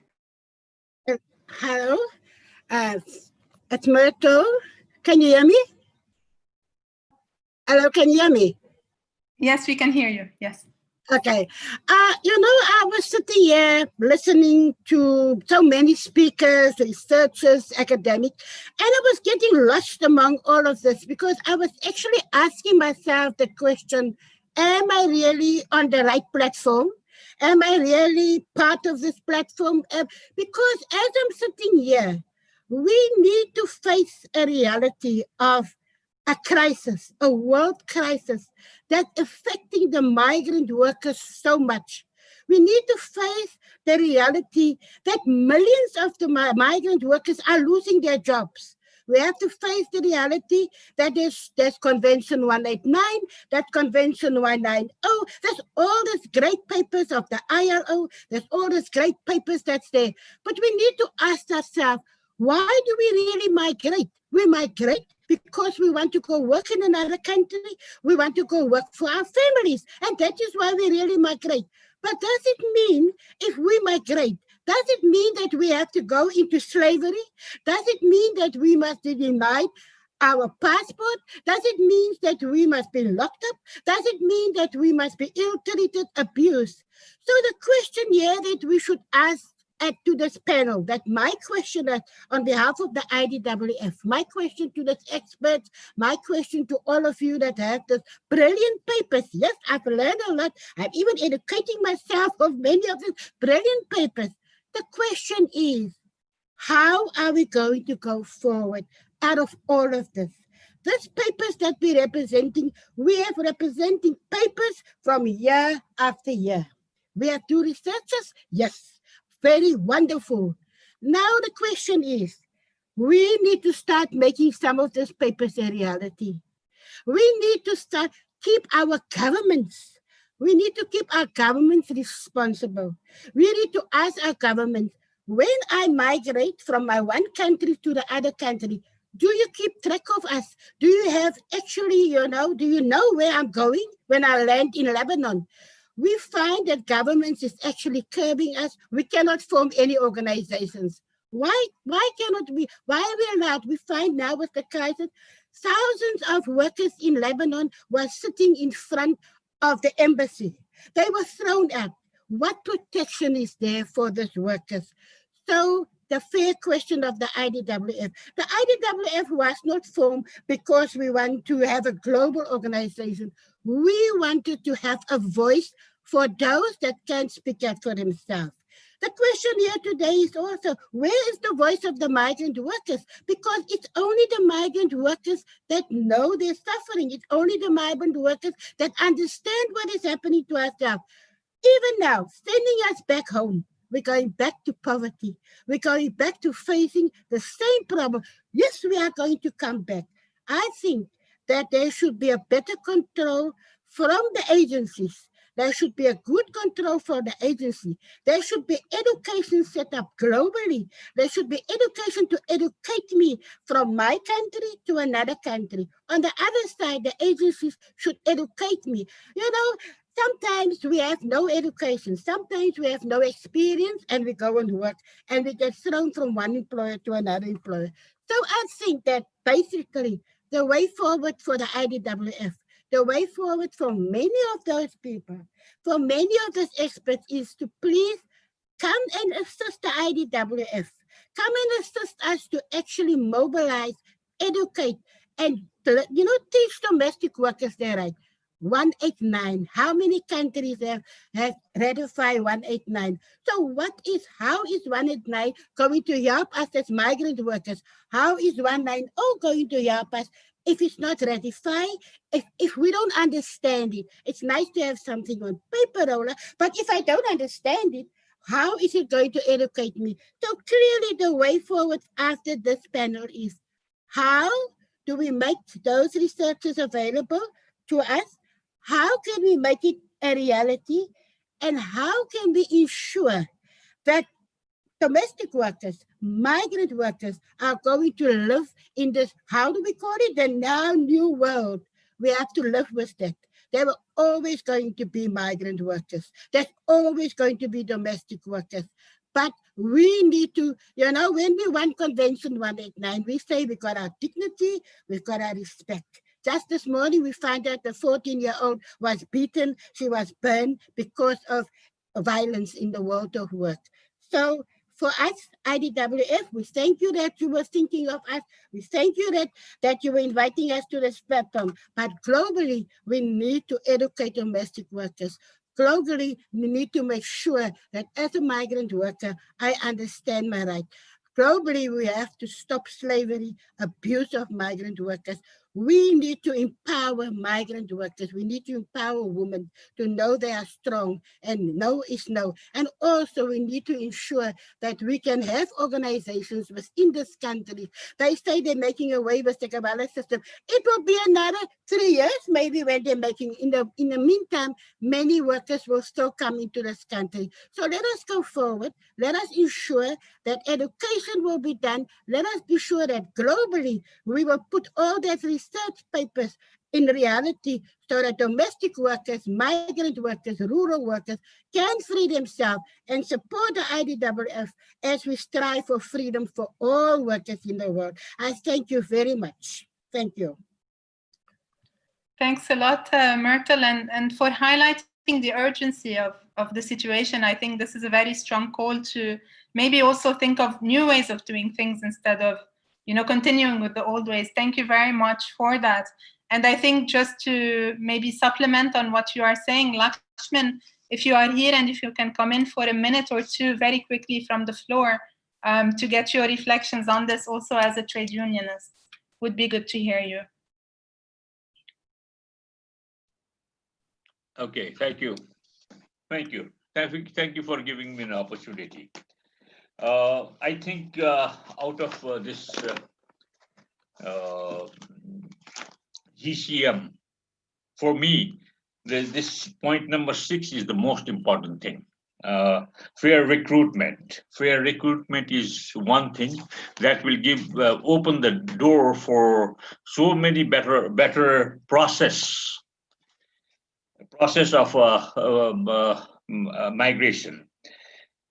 What I would like to tell you is for fair recruitment, we have to have a good contract, institutionalization of the contract system. We don't have a good system contract with the employer. That is one of the most horrible thing what we see.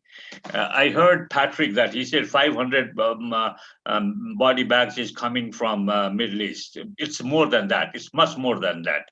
And those who are used, in the name of recruitment or employment overseas, they are taken as a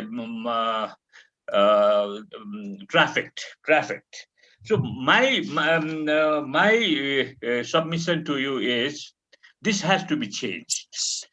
If it is a business, migration is a business. We should not. ILO says, labor is not a commodity, but unfortunately, it is less than commodity. It is the process. It is treated as a business less than commodity. If only we have a good contract through the banking system, and assurance of payment, sure, and a good contract, a lot of things of GCM and SDG will be implemented. Nobody will have to give us money to develop skills. So many things will be reduced. So what I say is we have to have a good contract, and it has to be implemented through the letter of credit.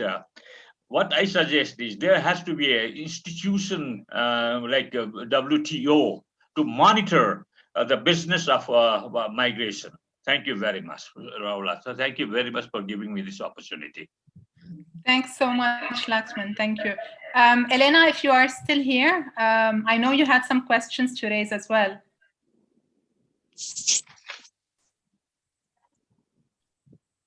Elena?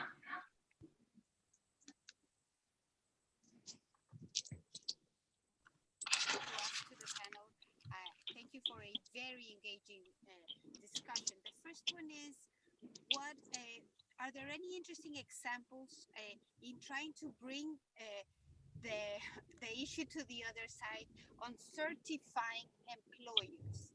How can we improve this particular element and make sure that employers are being certified? I think that there could be more done on that side. Furthermore, it has been interesting to me to note that there hasn't been a lot of discussion about the role of labor inspections. And I was wondering why many of you have not kind of insisted on the importance or the role that labor inspections could play in dignified work. Thank you. Lola, audio is very poor, not able to hear. Sada, we can hear you. I'm saying audio is not coming. Yes, now Elena had two questions. One is about certifying employers. Are there any initiatives there? And her second question was in regards to labor inspections. Why there's not a lot of emphasis being placed on labor inspections? So I think those were the two questions by Elena. Hani, I know you also had a quick question to ask. Would you like to come in at this point? And after that, maybe we can also take Shannon. I see Shannon is here. Hani?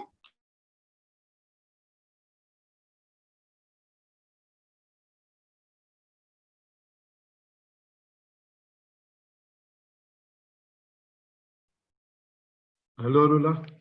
Hello, everybody. Congratulations. I mean, thank you for those excellent presentations by your very eminent panelists. I had actually, yes, I put my questions actually in the chat box.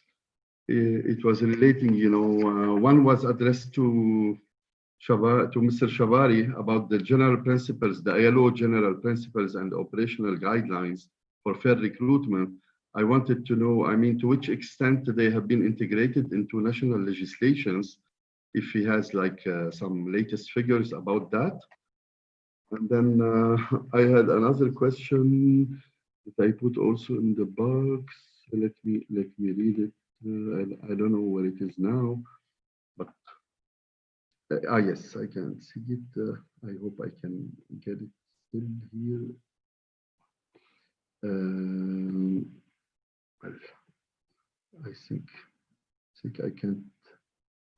I can't find it anymore. I mean, it's lost somewhere. It was, yes, it was actually addressed to all the panelists, regarding, yes, I remember. It was regarding, the multi-stakeholders initiatives and the bilateral initiatives regarding the fair recruitment also. I mean, I know that Philip talked about the IOM initiative, but we didn't hear a lot about the other initiatives, from the ITUC or the WEC. I mean, if somebody can, like raise our awareness about those initiatives. Plus, I wanted, just lately, my last remark is that I wanted to inform your great panelists who talked just lately about Lebanon, that Lebanon has lately, as I said in the last webinar, has updated its legislations, and now migrant workers, they can join unions. I mean, those are the latest information. I just provided the link to one website where they can make sure that, what I'm saying is true. And I will still, provide another link just now in 1 minute, which proves, I mean, my argument. Thank you, Lola. Thanks, Hani. Thanks for the question and for the clarification. Shannon, are you here? Would you like to come in for a quick comment? I am here. Can you hear me? Yes. Oh, wonderful. Well, first, thank you so much to all the panelists for a very interesting discussion that's, I think, very much at the heart of issues that we need to grapple with. In particular, I'd like to thank Shamami for calling attention to this, inherent injustice of hard law to protect corporations, corporate interests in these global dynamics, and soft law for workers. And I think this really is at the heart of, why we see, I would say, the private sector out front in terms of trying to create an appearance of recruitment regulation, because they, in fact, obviously prefer a non-binding approach and want to get out front of governments, and have, stepped into their vacuum. But I think it's really critical for us all to be honest with ourselves that the industry isn't going to regulate itself, and that without meaningful freedom of association for all the workers on the ground to enforce these instruments, all of them are meaningless. So thank you so much to Myrtle and others who are doing the hard work every day to organize the workers. I think that is absolutely instrumental to any path toward justice. Thank you, Shannon. And I know, Cecily, you had a comment to make about firewalls in particular in these particular situations. Cecily, would you like to comment? Yeah, thanks, Rula. I just wanted to go back to the question you asked regarding irregular migrant workers, and to recall one of the important points of the negotiations of the Global Compact, just to say that while equal labor rights remains an important commitment throughout the GCM, Objective 6 doesn't explicitly refer to migrant workers in an irregular situation. And at least one of the actions listed under Objective 6 refers only to migrant workers engaged in remunerated and contractual labor. The suppression of the reference to all migrant workers suggests that maybe the objective is only concerned with regular migrant workers. And over the course of the negotiations, a new paragraph was added to deal specifically with migrant workers in the informal economy. And in the zero draft, the establishment of firewalls with labor inspections in the case of exploitation was explicitly mentioned. And the final draft of the GCM has a commitment to offer migrant workers in the informal economy safe access to effective complaint and redress mechanisms, and to allow them to participate in legal proceedings, whether in the country of origin or destination, but there's no longer any reference to firewalls. And this issue, of course, doesn't only apply to irregular migrant workers, but this was a key point of debate under this objective during the negotiations. So now in the implementation of the GCM, this is an important gap to address, because we know that the establishment of firewalls is a powerful measure to encourage migrant workers to claim their rights. Thanks for the opportunity to contribute to the discussion. Thanks a lot. Thanks, Cecily, for these great points. And I know Nauman from Baira is here. Would you like to come in for a quick comment on recruitment in particular? Thank you very much, Rula. This wonderful session is going on. It's a very rich discussion, and being a recruiting agent, it is very helpful for us hearing from all of you. That is, you are actively working and creating an atmosphere for healthy assessment for the migrant workers' rights. And because as a recruiters, we are directly involved with the migrant workers. So whenever they are facing any kind of problem in the destination country, end of the day, it is coming to our shoulder, and we have to take all the pains, and we have to answer to everyone. So in that regards, when we see our workers in a good condition, working good, and their employers behaving nicely, and we are also in a safe side, we have a very respect to the society also. So this is one area that we are really having a tough challenge, how we work on that. See, in Bangladesh now what is happening, you have seen in the papers and all, that our migrant workers just happened, the border is trying to open in many Middle Eastern countries. And by now, many of the workers' visa has been expired. So these people are unable to join their job until the employer is not going to recognize or reissue their visas. So these people are working for many years over there. Their life is completely over there. Now, if they fail to go back to their job, then what is going to happen to their family and them? So these are the biggest issue, that the way they have given the opportunities, that they have to get approval from the employers to get back to their job site again. So these are very, very tough, how the employee to get those employees again and to renew his visas and to go back to his job. So this is the way many people is going to lose the job. This is a big concern for our country. As you know, we are overpopulated, and we have 700 to 800,000 people are joining the overseas employment market. So this is really challenging for us. You see, for the fair and ethical recruitments, we need to work together in one platform that all the destination country and the country of sending, they have to recognize and ratify all the international convention like ILO 189 that before my speaker has said, 190, and the GCM goal, which is 6 and 23 goals is there. So we need to follow, although it is non-binding, but you have to ratify that unless until we cannot protect our workers in the job site. And also that if we can, a bilateral and multilateral agreement is very much essential to the destination country with the country of origin, because this will speak and everything will be mentioned in this paper to protect the migrant side. So if we fail to do that, many of the country like us, we are sending more than 161 countries, but we have only 14 to 17 country MOU, not bilateral. MOU is not stronger like bilateral agreement and a multilateral agreement. It's very weaker one, but still we have only 14 to 17. So you see, it's very difficult unless you do not have this structure. So this is very much necessary when we are sending in workers, because the employer also has the right to get the proper employee, and employee also has the right to get the proper employer. So if we have a good understanding between us, and if you can train the workers as per the desire of the recruitments of the destination countries, so it will be healthy atmosphere for both of us, and as a recruiting agency, because as a bridge to connect the employer and the employee, and we'll be in a better off.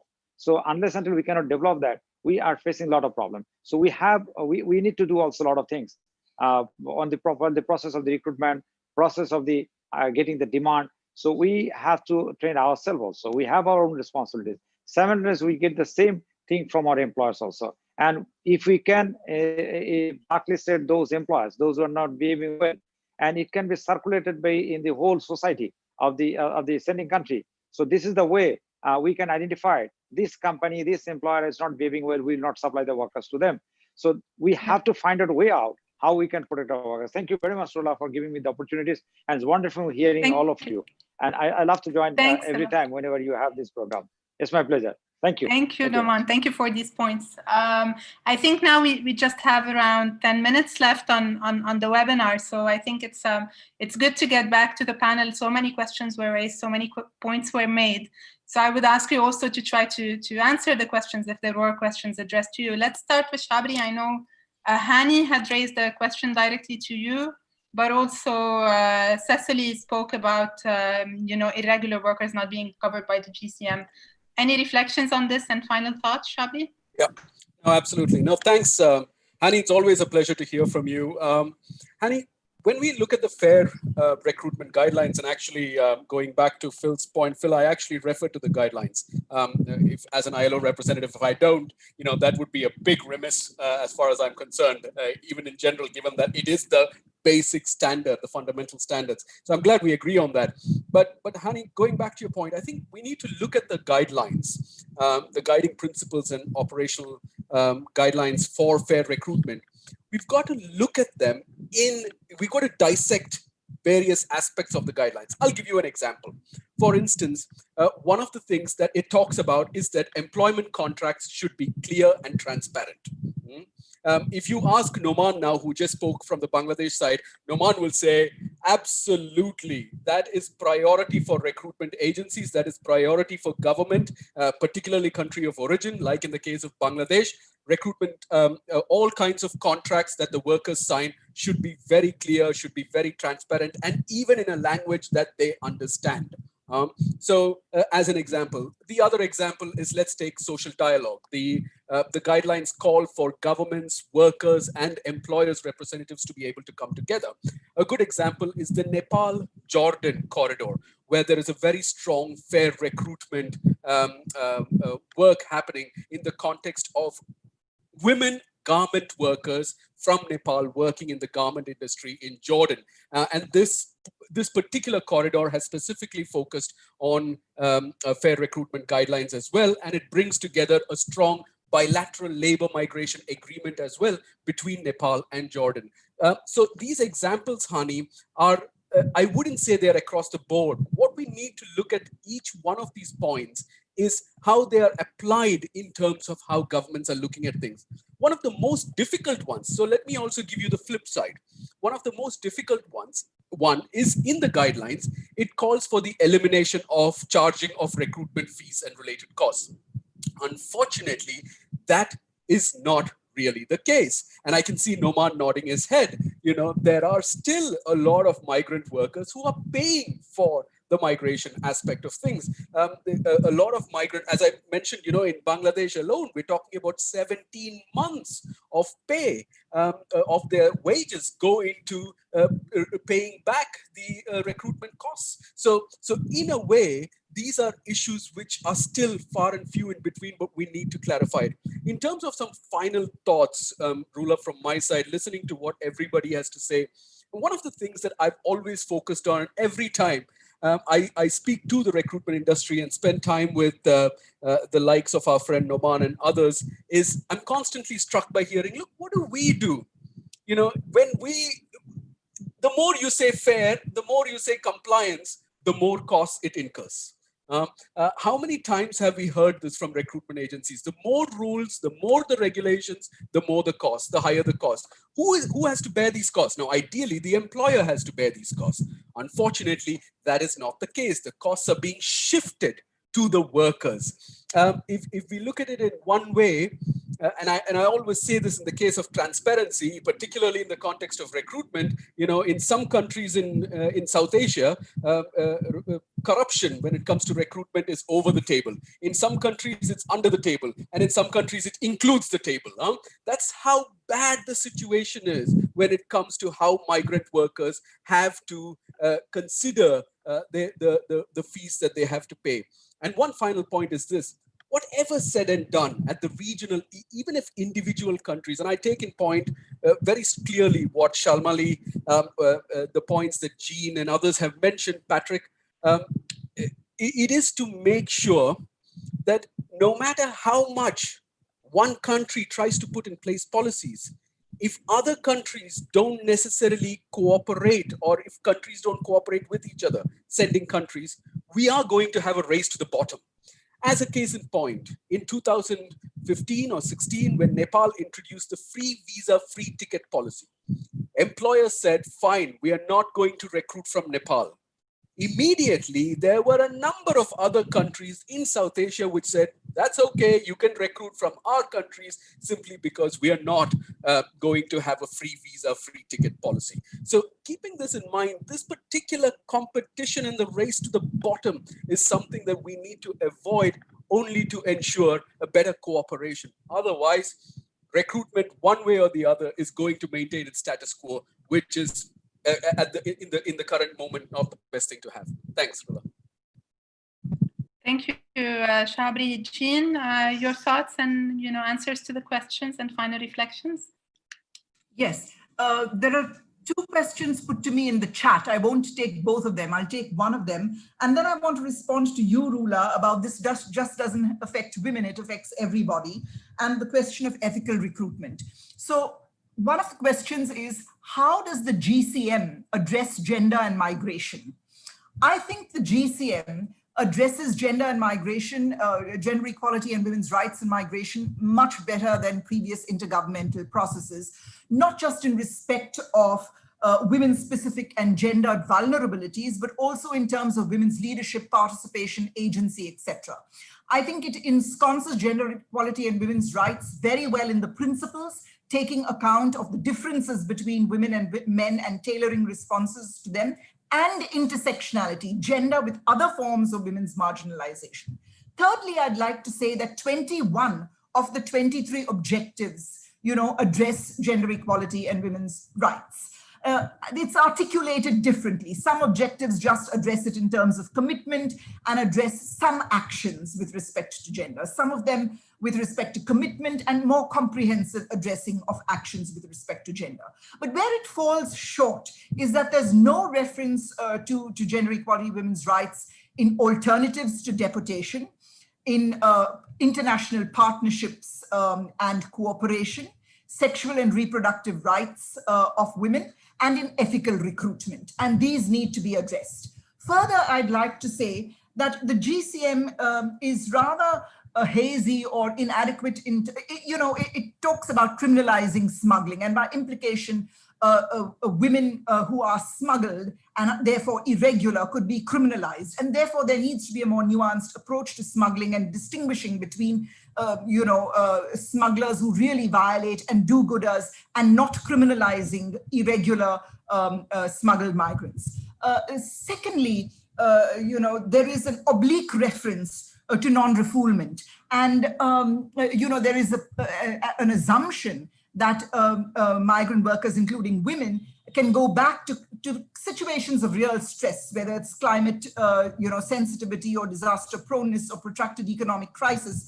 And therefore, there needs to be stronger protections in countries of employment to integrate migrant workers, including women fleeing distress migration. And thirdly, I think, there is a there's lack of clarity on how the migrant and refugee compacts will really complement one another, because both of them, refugees and migrants, really suffer on the ground and share similar kinds of violations. But migrants, refugees seem to be privileged in refugee law, so to speak. And there again, I would like to say that if we are not going to open up things and have new protection clauses, then there has to be stronger protections for migrant workers and women migrant workers in countries of destination. The last point I want to make in this regard is that the GCM talks about implementation and review. So, capacity building mechanisms and knowledge hubs and funding for projects, etc. Reviews at global, regional, and gender equality, women's rights needs to be strongly a part of all these mechanisms. The second point I want to response I want to make is with respect to you, Rula. You said this affects everyone, not just women. Yes, it does at some levels, but because of gender inequalities and different gender role and trait stereotypes which marginalize women, the experience is different for men and women. The kinds of violations, the nature of violations may be different and the degree may be different. For example, women are constructed as, are to be protected, are constructed as good wives and mothers or as sexual beings. And so when you have guardianship laws or ban women from migrating or have restrictions on them from migrating, this is upfront discrimination, and it definitely is targeted at women, and as gender, it's different from men. One more example I want to give: the kinds of women's work, domestic work, and the sex sector are very specific to women, and they involve the invasion and intrusion into women's lives and beings in ways very different from men working in construction, manufacturing sites. And there's a complete control over women's entire beings, because there's an overlap in living, working spaces, there's mafia control, etc. You talk about wages. Yes, men and women do have informal sector worker, do receive low wages, but women have lower wages than even men because they're working in women-specific occupations. So that's direct, outright discrimination, and they may not have the skills. But what implications does that have? Women remit more predictably than men. They remit more of their, the proportion of their smaller incomes that is remitted is more than men. And this impacts them in terms of what they have to give up, And the third point I want to make is about inspections, monitoring, and recruitment. You see, I think all of us have spoken implicitly or implicitly to monitoring and inspection, but the reason for a lack of inspection is obviously poor governance and a lack of regulations and accountability in certain contexts, but also a lack of resources in terms of the numbers of inspectors, their financial capabilities, the training for inspectors. With respect to domestic work, for instance, it's very specific because of the privatized, dispersed nature of domestic work, the lack of data on domestic workers and identification of households with domestic workers, or for instance, the resistance of employers to have inspectors visiting their homes. But despite this, there have been important initiatives, such as in Ireland, the Work Relations Commission receives complaints from domestic workers, visits homes, and there's an adjudication mechanism. And the last point I want to make is about ethical recruitment. here I do want to say that there have been important initiatives. For instance, the Philippines has laws talking about irregular recruitment, which actually equate irregular recruitment to conditions of trafficking, like withholding of documents or falsehoods with respect to condition of work, nature of work, or for instance, contract substitution. And if it's three or more than people, three or more people involved in duping the worker, then they are seen as a syndicate who's economically sabotaging, and this is criminalized. There are also revocations of licensing, disincentives, incentives to recruiters. But my final point is UAE and Saudi Arabia and their e-recruitment platforms. And here I want to speak to women migrants. They have public-private partnerships, and you have information posted online on rights, duties, obligations, conditions of work, legislation, the list of recruiters, complaints mechanisms, and it provides an opportunity to monitor recruiting agents. But the point is, what kinds of governance systems do we have, and what kind of accountability systems do we have to enforce this, number one. And here women would really need greater assistance because there is a gender gap in internet usage, and women would be needing assistance on how to use these online systems. There needs to be a measure of confidentiality also built into these systems. Thank you. Thank you so much, Jean, for raising all these points. Philip, there were some questions also in the chat, and any final thoughts and reflections on the discussion? Yeah, I haven't looked at the chat, but let me respond to some of the questions that were raised earlier. Elena raised the question about certifying employers, and Hani referenced some of the multi-stakeholder initiatives. I can take those two very briefly together and then reflect maybe with a final comment. Certainly on certifying employers, there's probably 20 years of experience in certification related to employers, largely in the space originally referred to as corporate social responsibility, now increasingly talked about in terms of business and human rights. There are many pitfalls and weaknesses in those certification programs, which many of you will be fully aware of, I'm sure. They typically cover specific sectors, in some cases specific agricultural commodities. When we look deeply at issues like migrant workers, labor migration, and in particular going even deeper on ethical recruitment, up until a few years ago, those certification programs have, were historically only treating the issue of forced labor from a very high level, normative level, I would say, by including provisions in their codes of conduct, but with very, very little action on the ground in terms of change for workers, full stop. And now more recently, they have turned their attention to migrant workers and conditions related to fair and ethical recruitment, but we're at an early stage of that. I think that's a massive question and a massive opportunity for us to have a future conversation, but those are some initial remarks. Hani referred to the multi-stakeholder initiatives, absolutely essential for these types of initiatives to adopt a multi-stakeholder approach. The Migrant Recruitment Advisor platform led by the ITUC is a great example, a very innovative example of using technology. And I know they partner closely with Migrant Forum in Asia to implement that work, and it certainly needs to be supported as this work collectively and globally goes forward. World Employment Confederation, Hani, you referenced, as well as the industry association that leads private recruitment and employment agencies. They have their own code of conduct. It's very important. And WEC is also involved in a number of multi-stakeholder initiatives, notably IRIS, the global initiative here at IOM. I think most importantly, what we need to keep in mind in these cases, and this is my final point, is that for many of the multi-stakeholder initiatives, they are misnamed somewhat. Of course, there are some that are truly multi-stakeholder and include all the most important stakeholders around the table, but there are often those that, for example, don't include governments, either as formal parts of their governance mechanisms or even just as observers. Governments are often absent in these initiatives, and in other cases, workers themselves, whether through organized labor representation or indeed other mechanisms. So I think it's really important for us as we look at multi-stakeholder initiatives that we give thought to exactly what their structures are and who's represented within them. Which brings me to my final point, which is just to come back to something that Myrtle said. And I think it's important for us as we take this conversation forward in each of our areas, and that is to not lose sight of the absolute essential part played by migrants themselves and the role of migrant voice and empowerment as we take this work forward in everything related to fair and ethical recruitment. Thanks, Rula. Thank you, Philip. Shalmali? Oops, yeah, can you see me?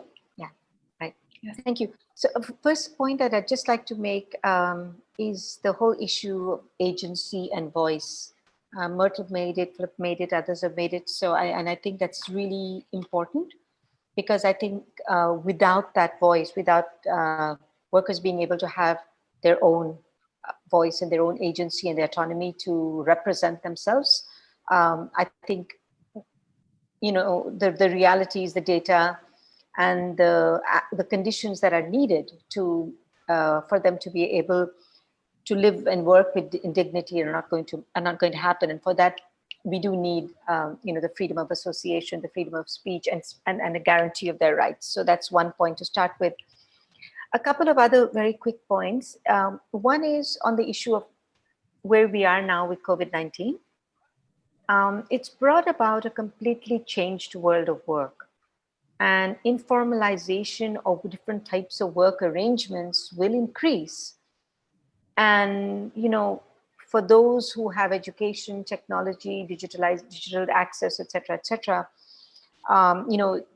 it will be one kind of change, but then there are going to be hundreds and hundreds of millions in the world from whom it's going to be quite different. And I particularly think that this is a point of worry in the informal sector with agriculture, food industry,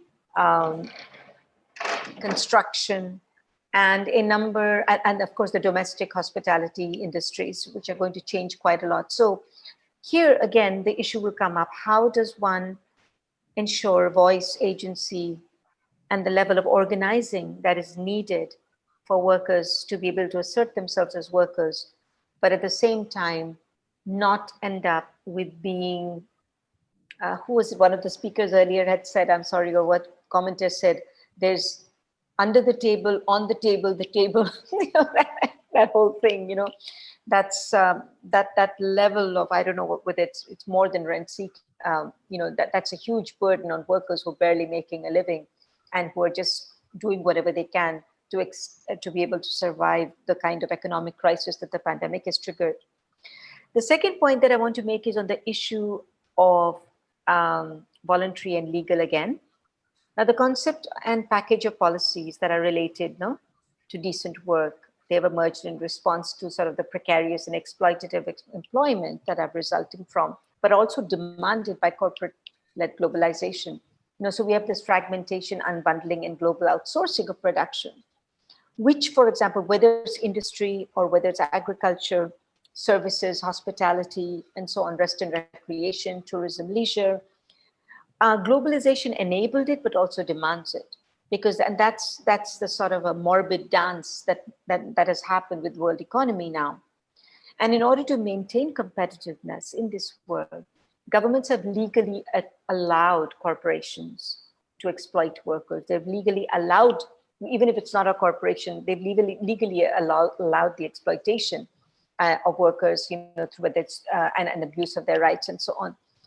And so, including laws on unionization, pushing people to work overtime, making flexible labor laws, and so on and so forth. So now, and in post-COVID recovery, this is just going to increase further with free trade agreements and other issues. And we're seeing across Asia, I can't speak for other regions, but we're monitoring this across Asia, the relaxing of environmental laws, the changing of agricultural laws, the relaxing of labor protection laws, and so on, which are giving less and less protection in all sectors. So that means that workers, whether they are organized and unionized to become what you call regulars, or their informal sector will have less and less protection. So then when we come to voluntary codes of conduct and multi-stakeholder processes, and my question then is, why is it that corporations and big businesses and those with money, why aren't they subject to multi-stakeholder processes? Why are they protected by hard law?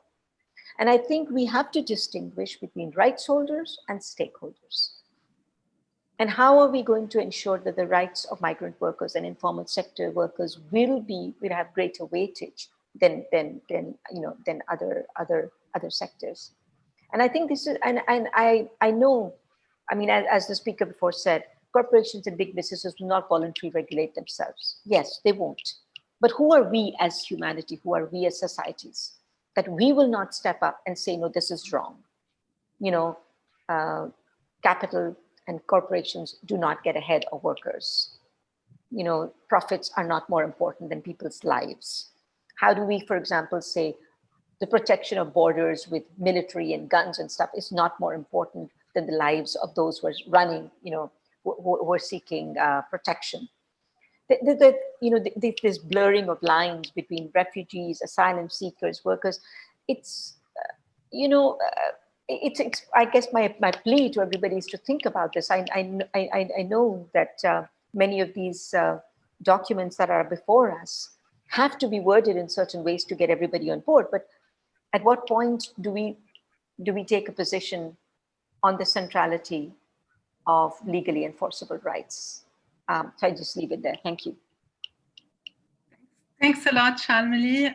Patrick, any final thoughts and reflections?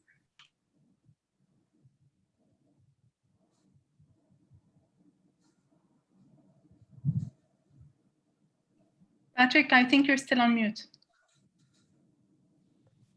Yes, thank you. Just a couple of thoughts, and I will be blunt on one of them, which is I'm actually a bit disturbed at the almost exclusive and huge focus on recruitment.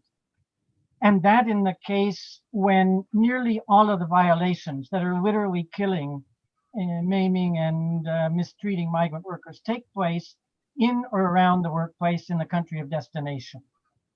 And where I will just pick up on Shalmali's last point, where do we come back and push on the requirement for the regulation of employment and decent work conditions, for the enforcement of labor standards, for the universal, shall I say, application of labor inspection, and particularly in one thread of this conversation, freedom of association and full rights to organize that are laid out very clearly in ILO Conventions 87 and 96, I think it is anyway. In any case, there are two conventions that very clearly lay out those rights that many destination countries have not ratified or do not respect. And I think it's fundamental. When people have the right to organize, they organize. And there I just want to add a quick personal note, particularly to Myrtle. I don't know if she's still on, but I not only speak as an intellectual, but I just note that one of my first jobs was summer work picking strawberries under hot sunny skies in fields alongside other domestic and international migrant workers in my home country. And some of you may know that I've basically been a migrant worker by definition, by legal definition, for 30 years. And I've been a trade union activist, if not leader, including as a member of the elected 2,000 membership strong staff union at the ILO the last years I was there. So, and by the way, that union now affiliated with Public Services International. And I just note that to underline that, and I think I'm not the only one here who may have an academic and, if you will, intellectual perspective, but some of us also come from working in the fields, literally in the trenches and as organizers. And that's where a lot of what I say comes from. So thank you very much. Thank you, Patrick. Myrtle?